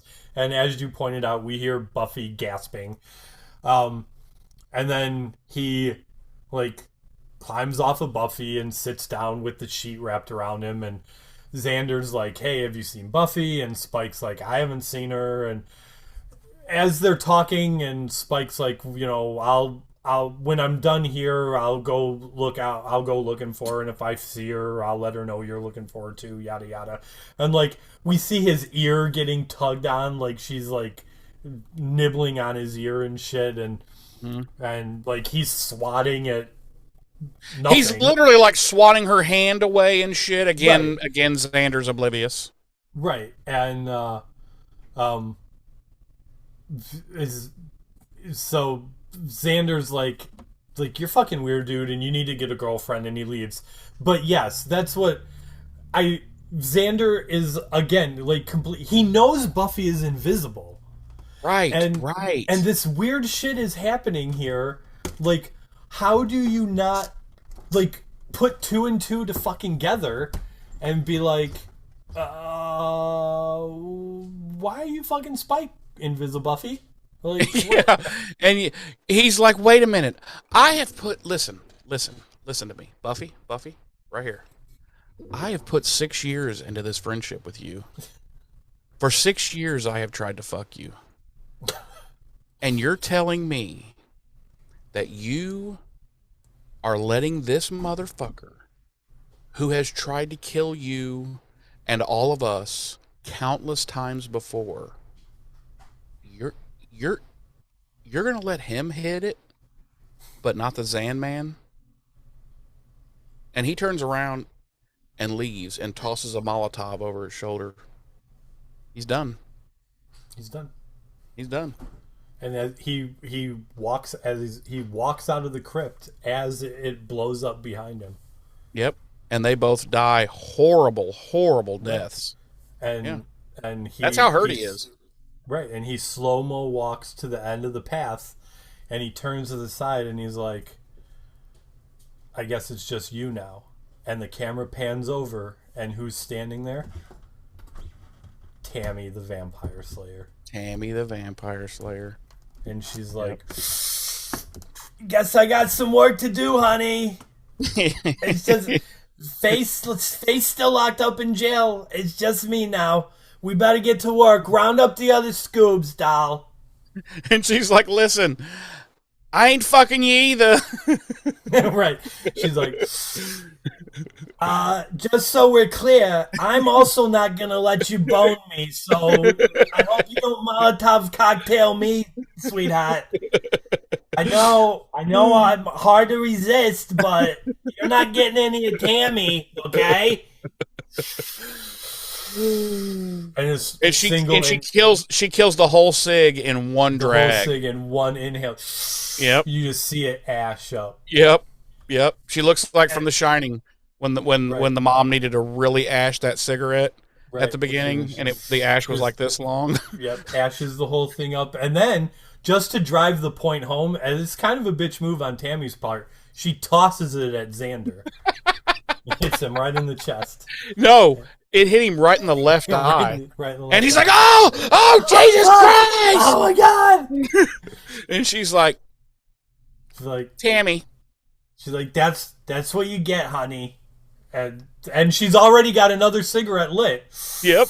Well, she always lights one right off the other. Yes. She hasn't carried a lighter since the 80s because the first cigarette she lit in like 1983, from then on she has just fucking chain lit right off of that one. So Yep. Yeah.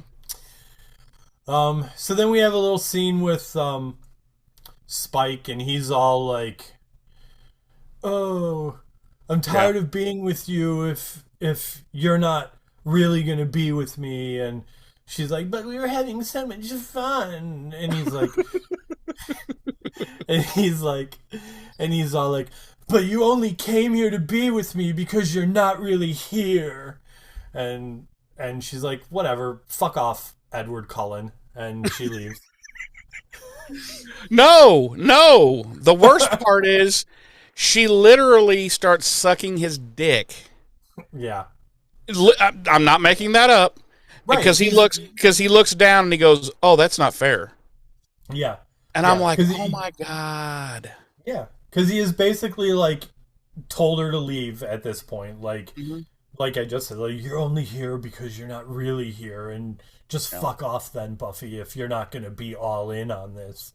And I'm like, dude, like, stop being such a whiny emo bitch, for one. Stop being Edward Cullen. Right, stop being Edward Cullen. But yeah, Listen, and then he's like, if I take you outside and you sparkle, you're fucking dead.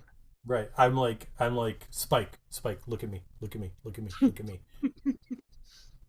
You're Edward Cullen now. And you sparkle like a bitch. And you sparkle like a vampire bitch. Only a bitch would sparkle. Right. But yeah, and then all of a sudden he looks down and he's like, "Oh, that's not fair." I was like, I know. Like, it's bad enough that she's like lets him fuck her, but his unwashed, filthy penis. Ugh. Right. So then, hey, I wonder if he dyes his pubes too. No, he's shaved. Oh, he's completely shaved. He's 100% shaved. Yeah. Okay, even the butt cheeks. Even the butt cheeks. And the crack. And the crack. Yep. And the hole. And the hole. Yeah. Wow, man, he spent some time in the fucking bathroom, my friend. Well, the best part is, being a vampire, he only had to do it once. Well, wait, what? Vampire hair doesn't grow. Really? Yeah. Really? Yeah. Really? Yeah. You realize how stupid that is, right? Why is that stupid? Okay, let's go back in time a little ways to Angel. Mm-hmm. During let's pick a time period. Let's say the Boxer Rebellion. Mm-hmm. He had very long hair. Mm-hmm. And now he doesn't. Yeah, he cut it and it didn't fucking grow again. Okay, but do we also forget the part where, I think it was in season 1? Maybe it's coming up in Angel, but where there's actually more than one time where he says something along the lines of, I've got to go get a haircut. Or someone says to him, your hair's getting a little wild. And he's like, well, I needed a haircut. I think you're imagining things. And let's not also forget when he was in the I think that was season 1 when he gets found found on the streets by, what was his name? The guy who Whistler. was yes. And he's all disheveled and he has this fucked up hair, this matted, nasty fucking hair and shit, and then he doesn't. So basically what you're saying is you can only cut your hair once, because once you've cut it as a vampire, like, it has to be that forever. Yes. Okay. Yes. That is the most ridiculous thing I have ever heard in my life. It is not. It is not. This is not Interview with the Vampire. This is not Anne Rice vampirism. This is... I'm telling you. Why do you think Spike's had the same haircut since 1973? Because he likes that hair? It's stupid hair. Okay, all right. We'll just...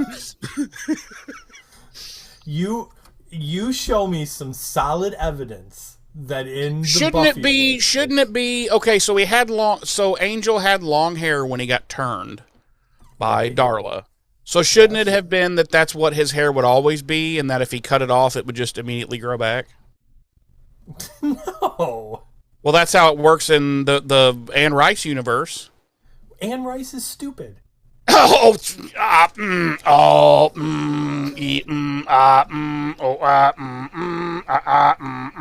can't figure out how to do it. Fuck you. I quit. I love this. I love this new version of I Quit. It's like playing hide and seek with my 3-year-old nephew. Listen to me. I am an ostrich.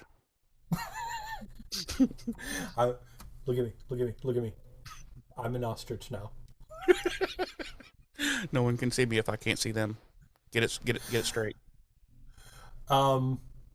So we cut back to the Summers home, and Buffy shows up, and no one's there. And then Dawn shows up, and Buffy. Well, hang on. Let me ask you a question just really quick, because I meant to ask you this while we were talking before. Sure. If you were invisible, say you got hit with an Invisiray gun, would you just walk around? Would you wear clothes? Yes. You would. Yes. Okay. Just curious. Because what if... Like, do you think you would forever? Like, let's say you ended up being invisible for 27 years. Do you think at some point you'd be like, fuck it? Like, fuck it. I'm just not even going to get dressed. What's the point? No, because I would be fearful every day that my invisibility is going to wear off while I'm, like, buying taquitos at 7-Eleven. Yeah, that's true. That's true. And I'm just going to be standing there butt naked with a handful oh my god, of dude, that would make a bit of a funny movie, like, of a guy who's been invisible for all these years, and like one day he's just going about his daily routine like he has been for the last 27 years. He's in the gas station, he's butt naked, he hasn't shaved his face, cut his hair, nothing in 27 years. He's fucking filthy as fuck. And he's in there, like, fucking just getting handfuls of fucking, like, Snickers bars and shit. And he's scratching his ass cheek. And all of a sudden it wears off. And everybody's like, oh, my God, what the fuck? And it takes him a while to even realize anyone's fucking, like, he's like, you see me? You see me? And they're like, yes, you filthy fuck. And he's like, oh. And then he immediately just fucking shits right in the floor. For no reason. He's just like... to distract from the fact that he's naked holding a handful of taquitos. He just drops a deuce. And he's like... and runs off. Hey, just real quick, what's a taquito? It's like it's a rolled. It's like a. Is it a Mexican food? Not really. It's like it's American Mexican food. It's literally like it's like a burrito, but it's like a very like thin burrito. Oh, I think I've seen those, and they look like they're rolled like a fruit roll up. Yes. Okay, I've seen those. And like if you most gas stations outside of 7-Eleven have them like with like next to the 49-cent hot dogs or whatever, you know. Oh, are they good? Oh, I don't know. I've never actually had one. Oh, well, fuck! You've said that word like 4 times. I was like, oh, he must enjoy these. I just thought it would be funny to suddenly like lose my invisibility if I was in 7-Eleven buying taquitos. What if you were buying Slim Jims? It's not as funny. Oh, those are fucking terrible, by the way. Terrible. Sorry. I do like a good beef jerky, though. Oh, beef jerky's fire, but I'm saying Slim Jims, that shit is not jerky. That shit is some kind of cat. No. It's got like fucking pelican teeth and fucking Skittles and shit in it. It's fucking terrible. That shit is not real. Yeah. Sorry. Yeah. That's okay. This has been Slim Jim Talk with James and Jeremy. So, yeah, Dawn shows up and she's like kind of sneaking in because she's obviously home way past when she was supposed to be. And Buffy's like, oh, which is never brought up. Right, no. And Buffy's like, oh, there you are. And Dawn's like, yeah, but where the fuck are you? And Buffy's like, don't worry about it, you little bitch. Right, Buffy's like, oh, I'm invisible. Look at this. And she's like, ooh, unidentified flying pizza coming in for a landing. And Dawn like freaks the fuck out because and gets super pissed. Right. And she's like, do you even care that you're invisible and I can't talk to you when I can't even see you? And she like fucking storms off, and I'm like, what? I'm like, you totally can talk to someone when you can't see them. It's like being on the telephone, Dawn. Right. Like, what the fuck? And I was just like, it's such a dumb thing. Yeah, and I was like, why? Very briefly, I was like, why is she even still a part of this show? Thank you, James. I'm sorry. She should have been season 5, but yes, like she should have been horrifically and terrifically murdered in season 5. Right, and so here's what could have happened. Let's retcon this shit right now, okay? We're already like this episode is taking way longer than it really should have because we keep going off on tangents. Yeah, true. So let's retcon this shit real quick. Season 5, the end rolls around, okay? Mm-hmm. Dawn gets cut by Doc and opens the portal. Mm-hmm. Once the portal is closed, even though it was Buffy that closed it, Dawn disappears. The key no longer exists. It doesn't need to exist anymore. And when Dawn disappears, so does everybody's fucking memory of Dawn. Yes. Dude, that's dope. Clean slate for season 6 and on. Wait, I got an even better. You want to hear a better one? Sure. Okay, everything you just said, except, okay, Doc cuts Dawn. She's bleeding. Portal opens. Buffy gets up there, takes care of Doc. They're having their little heart-to-heart. Buffy's like, I gotta do it. Fucking Ash is in the shadows. And he's like, no. And he just fucking yeets Dawn the fuck off the side of that bitch. Because he's like, listen. Because he had already said, remember in that season, he had already said a couple of times, like, listen, the bitch ain't real.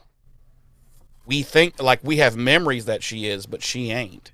Remember? Because Buffy got really pissed at him. And he's like, I had to make a choice, Buffy. It was going to be you were going to fucking off yourself for this not real thing. Right. But either way, their memories are gone. Right. Dawn's gone. The memories of Dawn are gone. Boom. No harm, no foul. Yeah. Boom. Write Michelle a check and let's never talk of her again. And we, as the audience, get to live with the memory of how badass Giles is. Exactly. And then maybe at some point in season 6 or season 7, we can have one episode where, like, something happens and the memories come back and fucking Buffy remembers what Giles did and she murders him. You know what episode we see Dawn again in? Huh. The spoiler alert, the fucking the one where you know which one I'm talking about. Yes, where she thinks she's crazy and that she's been in a psychotic a psycho ward. Yeah. Hey, yeah. Either way, bravo, because that's a good idea, and that should have absolutely been. Because let's just be honest, James. She is not necessary for season 6. She is not necessary for season 7. Nope. Like she serves no purpose anymore. Right. She served a huge purpose in season 5. She really did. I mean, she was the fucking key. But who the fuck cares anymore? Like, no, literally no one did. All the fans talked about it all the time. Like, why is she still like part of the show? Like, fucking really? Yeah. You know? Well, we know now why, because Joss Whedon wanted to molest her, but and tried several times apparently. And that's why she killed herself recently in real life. Wow. No. She what? She did. She did not. She died of complications from some liver disease. Quote unquote. The liver disease was heavy drinking. No. It probably was. Well, we know she went through a bout of, like, drug use and shit, which I'm sure is a fucking part of her PTSD from fucking like, ugh, can you imagine, like, the worst person in the world is trying to molest you? Like, ugh. Oh, So yeah, Dawn, emo storms off, and then Buffy listens to a message on the answering machine, and it's Xander and Anya, and Xander's like, "Hey, Buffster, if you don't turn visible again, toot sweet, you're gonna fucking die." And I'll call you later. Right, and she's like, "Oh, wow." And then we cut to She literally says, "Oh wow." Yeah. That wasn't me just being like flippant. She literally is like, "Wow." And then we cut to the espresso pump, which is apparently now one of those internet cafes, I guess. Yeah, I guess. Because Willow is, for some unknown reason, hacking the DMV on one of their computers instead of her own laptop. That she usually always has with her, but you know. Right. And we see her. She's almost tempted once again. She was tempted briefly at one point in this episode to use magic to get a book that was too far, but she stopped herself. And then she's almost tempted to use magic again here to speed the hacking process up along, but she stops herself. And she's all scratching, and she's like, Jesus Christ! Ah! And then somebody comes in, and she's like, can I get a little magic? And they're like, I don't know. She's like, I'll suck your dick. And then they're like, whoa, okay. They're like, I don't know what magic is, but I mean, I'll blah, blah, blah, blah. Okay, blow me.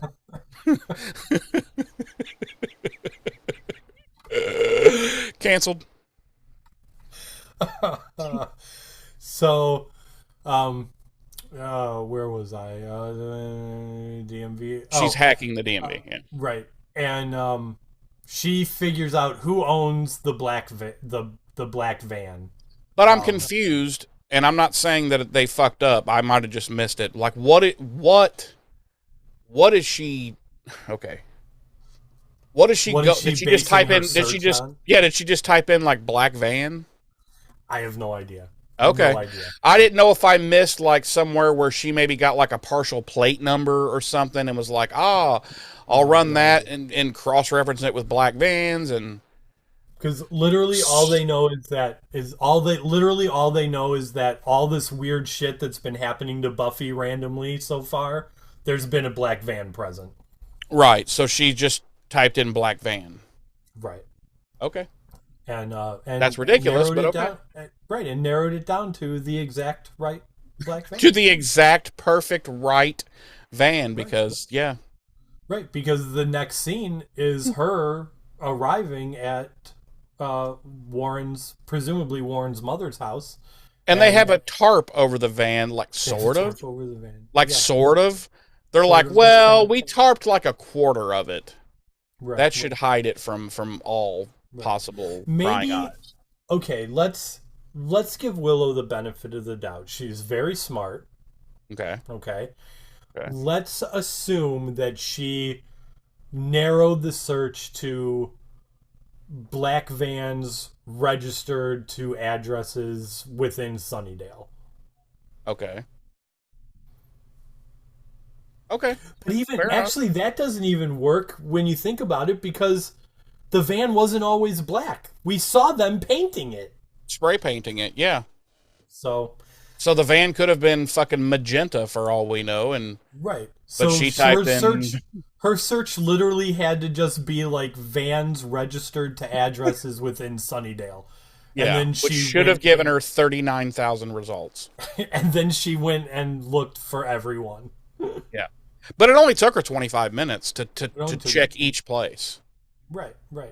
Yeah. Because as we see in the next scene, she shows up at Warren's mother's house and walks right into the cellar. So really quick, Gal looks over at me at this point and she goes, "She just opened up those people's cellar and she's just going right on in." I was like, "Oh, that happens in this show all the time. Right. That's how they operate." Yeah. No thought of like breaking and entering. No thought of, hey, This could be the wrong house. There could be a crazy person down here who fucking blows me out of here with a double-barreled fucking buckshot, but Right. I'm going in. Not only that, but like I said to Darlene when Willow just walked in there, I was like, why doesn't anybody ever lock anything? Anything. Yeah. Anything. And how come, like, she could have been walking in on a dude like Buffalo Bill down there sewing fucking women's suits together and like dancing around with his shit tucked. Right. But she's like, I'm going in, baby. Horses. Oh.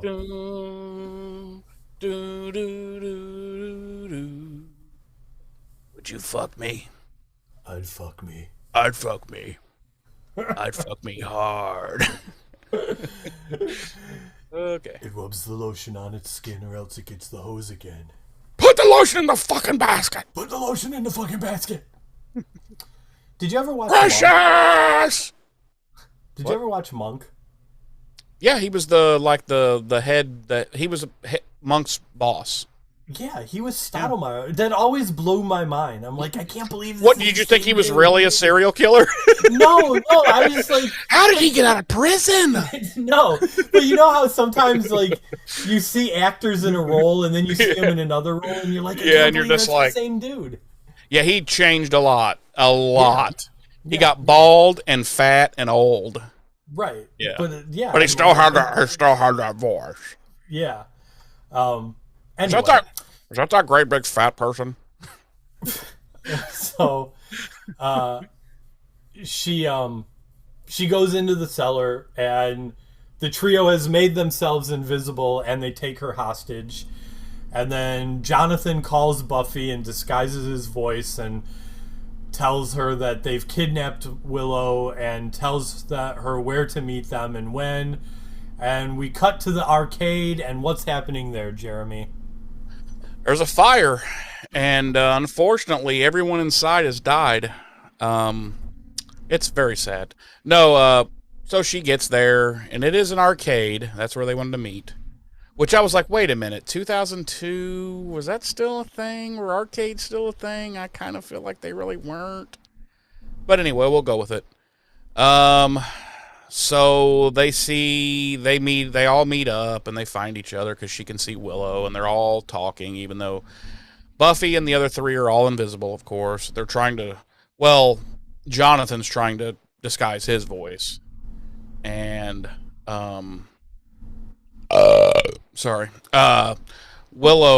Willow's like, he's like, listen, if I don't zap you with this fucker, you're gonna die. We don't want that to happen. We didn't do this on purpose to start with. And Buffy's like, I don't know, how can I trust you? And it's like, well, that's because you can't. He's like, well, pick up one of the pucks from the air hockey thing. And she's like, why? And he's like, so I know where to aim. And so she does, and then Willow looks over and says, it's on the wrong setting, Buffy. He's got it on the setting to kill you. Because apparently just her super brief glance at the schematics for this gun when she got to the rape layer was enough that she has mastered its usage. That or the dial was set to the word kill, I don't know. And so then before he can fire, she throws the paddle thing and clonks him in the head. And then there's a bunch of invisible fisticuffs. You can hear lots of sounds and the camera's flying around everywhere, frankly making me a little ill. And finally, after many fisticuffs, the gun, the invisibility gun, which was harmed greatly simply by the three of them tussling with it at the beginning of the episode, has survived a terrible fall. Here it's thrown halfway across the room and lands on the ground, but it's A-okay. Because Willow grabs it and she shoots where, I guess she just decides where Buffy has Jonathan by his fucking throat and is holding him in the air, and they both become visible, and Buffy's like, Jonathan? And he's like, hey girl. And Hey, girl, and then hey. and then she turns and shoots the other two, and thus And this is actually kind of funny because, like you said, she's like Jonathan, and then they do Warren, and she's like Warren, and then they do Andrew, and she's like, who are you? Yeah, and he's like, I sent the flying demon monkeys at the prom or at the dance, whatever it was, and right, and they're like what? And then he's like, I'm Tucker's brother, and they're like, oh, they're Tucker. like, oh, okay, and they're like, so what are you guys doing? Are you trying to have you teamed up to be like a giant pain in my ass? And Warren's like, we are your arch nemesis. And then Jonathan throws that dope ass Batman smoke bomb, and they they bolt, except no one unlocked the side door, so they're now stuck at the side door, and Buffy's like, you guys are so bad. And then I guess a mall cop or whatever shows up, and he's like, hey, what's going on in here, see? And they turn to him to tell him to fuck off. And then they turned back, and the trio had gotten out the side door. And so then she and Willow go out and sit on the curb and have a talk about, I don't really understand it, but she's still struggling with her resurrection. I'm like, really? We're 11 episodes in. Can we just, you're alive. Can we just not, and, and then the invisibility and, and then Willow's kind of like, well, I made a lot of progress today, by fighting my crackhead desires, and they're both like, well, okay, well, we both did some good things today. Yay us. Boom, credits. Episode. Yep. Yeah. Jeremy. Yeah? Would you like to play everybody's favorite game, Body Count? Oh, shit. I don't think anybody... Zero? Good job. Way to go, buddy. Yes. Fun little tidbit. When Buffy's having her little fun invisibility walk around Sunnydale, she's whistling a jaunty little tune. Did you happen to recognize what that tune was? I don't remember her whistling at all, but no, I didn't. It was Going Through the Motions from the musical episode. Oh. Yep. That's why I wouldn't have noticed. Oh, well, you suck. Anyway, what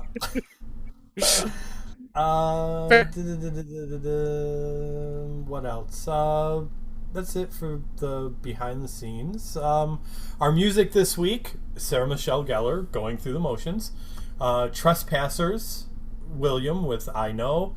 And, of course, as always, our original score by Tommy Wanker. Jeremy. Yes, sir. Could you please tell me and our beautiful audience, on our sliding scale of 1 to 5, how many invisibility rays do you give this episode? It's 3.5. Just straight up, it's just 3.5. It's above average. There's lots of fucking... Here's the thing. There's lots of things wrong with it. It's still a good episode. It's still a good episode, and it's still fun. Yes. There's a ton of shit wrong with it, but it's still a solid episode. And it's and it's a good episode because, like, we briefly talked about this at the beginning. When it's over, you're like, it's over already? Yeah. And bad episodes don't give you that feeling. Bad episodes are like, holy shit, why is this dragging on? Yeah. So yeah. No, it's a good episode. It's fun. It's not well written, but it's really fucking fun, and it just is. It is. You can sit and dissect it all you want, like as we did, and talk about all the inconsistencies and stupid shit and plot holes and blatant use of plot armor, but it's still a good episode. It's still fucking... it's still better than some of the episodes that started out this season. I can say fucking that much. And yeah, there's other than the goofiness that and that's just us breaking balls like we always do, really. But it's still a good episode, and it does move the overall plot forward, which is the trio. Okay, now she has quote unquote unmasked them and knows who they are and knows that they basically want to be her arch nemesis. And so yeah, it moves the overall story forward. Okay, all the things we brought up during the episode that were like inconsistent and stupid, all that aside, really the only two main complaints I have of the episode, and this is what takes it down to a 3.5, is A, there's never any mention of Dawn coming in at night from school by Buffy, which is so not Buffy. Like, I think I'm going to stop you real quick because I think I reasoned that the reason Buffy didn't bring it up is because she was enjoying the invisibility too much. Like, she was caught up in her own like giddy glee over the invisibility thing to be concerned about Dawn coming in late. And in turn, I think that's part of the reason Dawn got so pissy with her, is because Buffy wasn't upset that Dawn was home late. But also the fact that, did you notice in this episode that no one seems to be concerned, like no one, with who's keeping an eye on Dawn that day? Right. Nobody brings it up. No one seems to give a fuck. They're like, did she die yet? And they're like, no, unfortunately, she's still around. But anyway, and then my other complaint would be the social services thing, just like, what, just getting rid of this Doris, like, oh, case dismissed. No more worries. Right. Let's never talk about this. Let's never discuss this again. Right. It's like, okay. So that knocks it down to a 3.5. Other than that, it's a fucking fun episode. It just is. I mean, it just is. And that's all I got to say about that, James. Okay. And I don't really care what your opinion is. So let's get to James, on our sliding scale of 1 to 5, how many invisible nipples do you give this episode, and why? It's a 3. I'm gonna give it 3 invisible nipples, and I'm gonna make this short and sweet. It literally everything you said. Like, I'm in agreement. Literally ditto. Right, literally ditto. It's not well written. There's a lot of tropes and cliches and plot armor and plot holes, but man, it's a fun episode. It's just a fun episode. I would have liked to have seen it stretch into a couple where they're like where they really play with her being invisible. So yeah, it's a fun episode, and it's an enjoyable episode despite everything we talked about. So yeah, it's a 3. All right. Hey James, what? Have you ever heard of the internet? I'm not familiar. Wait, did Al Gore invent that? He did. He Nice. did. He did. All completely by himself. Good for him. Him. Yeah. You can go there and go to BuffyRevisited.com and in your web browser. Uh-huh. And that takes you to our website. Which web browser can I use Netscape Navigator? Netscape Communicator would be the best. Okay. Yeah, the later, I think it was like 4.2 version, yeah. Okay. That would be best. Or you can use Internet Explorer 3. Okay. Which will melt your computer.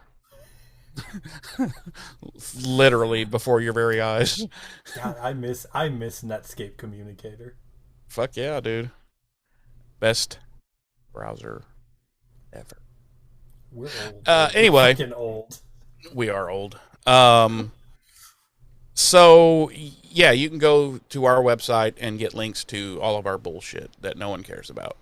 A link to our Facebook page that no one posts on except you. a link to our email, which is buffyrevisited@gmail.com. Which no people one- do use occasionally. Okay, fair enough. They do use that occasionally, like one or two people. Or a Shout link out to to our RKB Domain. You also get a link to our YouTube page where you can watch this very episode live and in Technicolor. In Technicolor, folks. Yes, in mono sound and Technicolor. Yes. So yeah, there's that.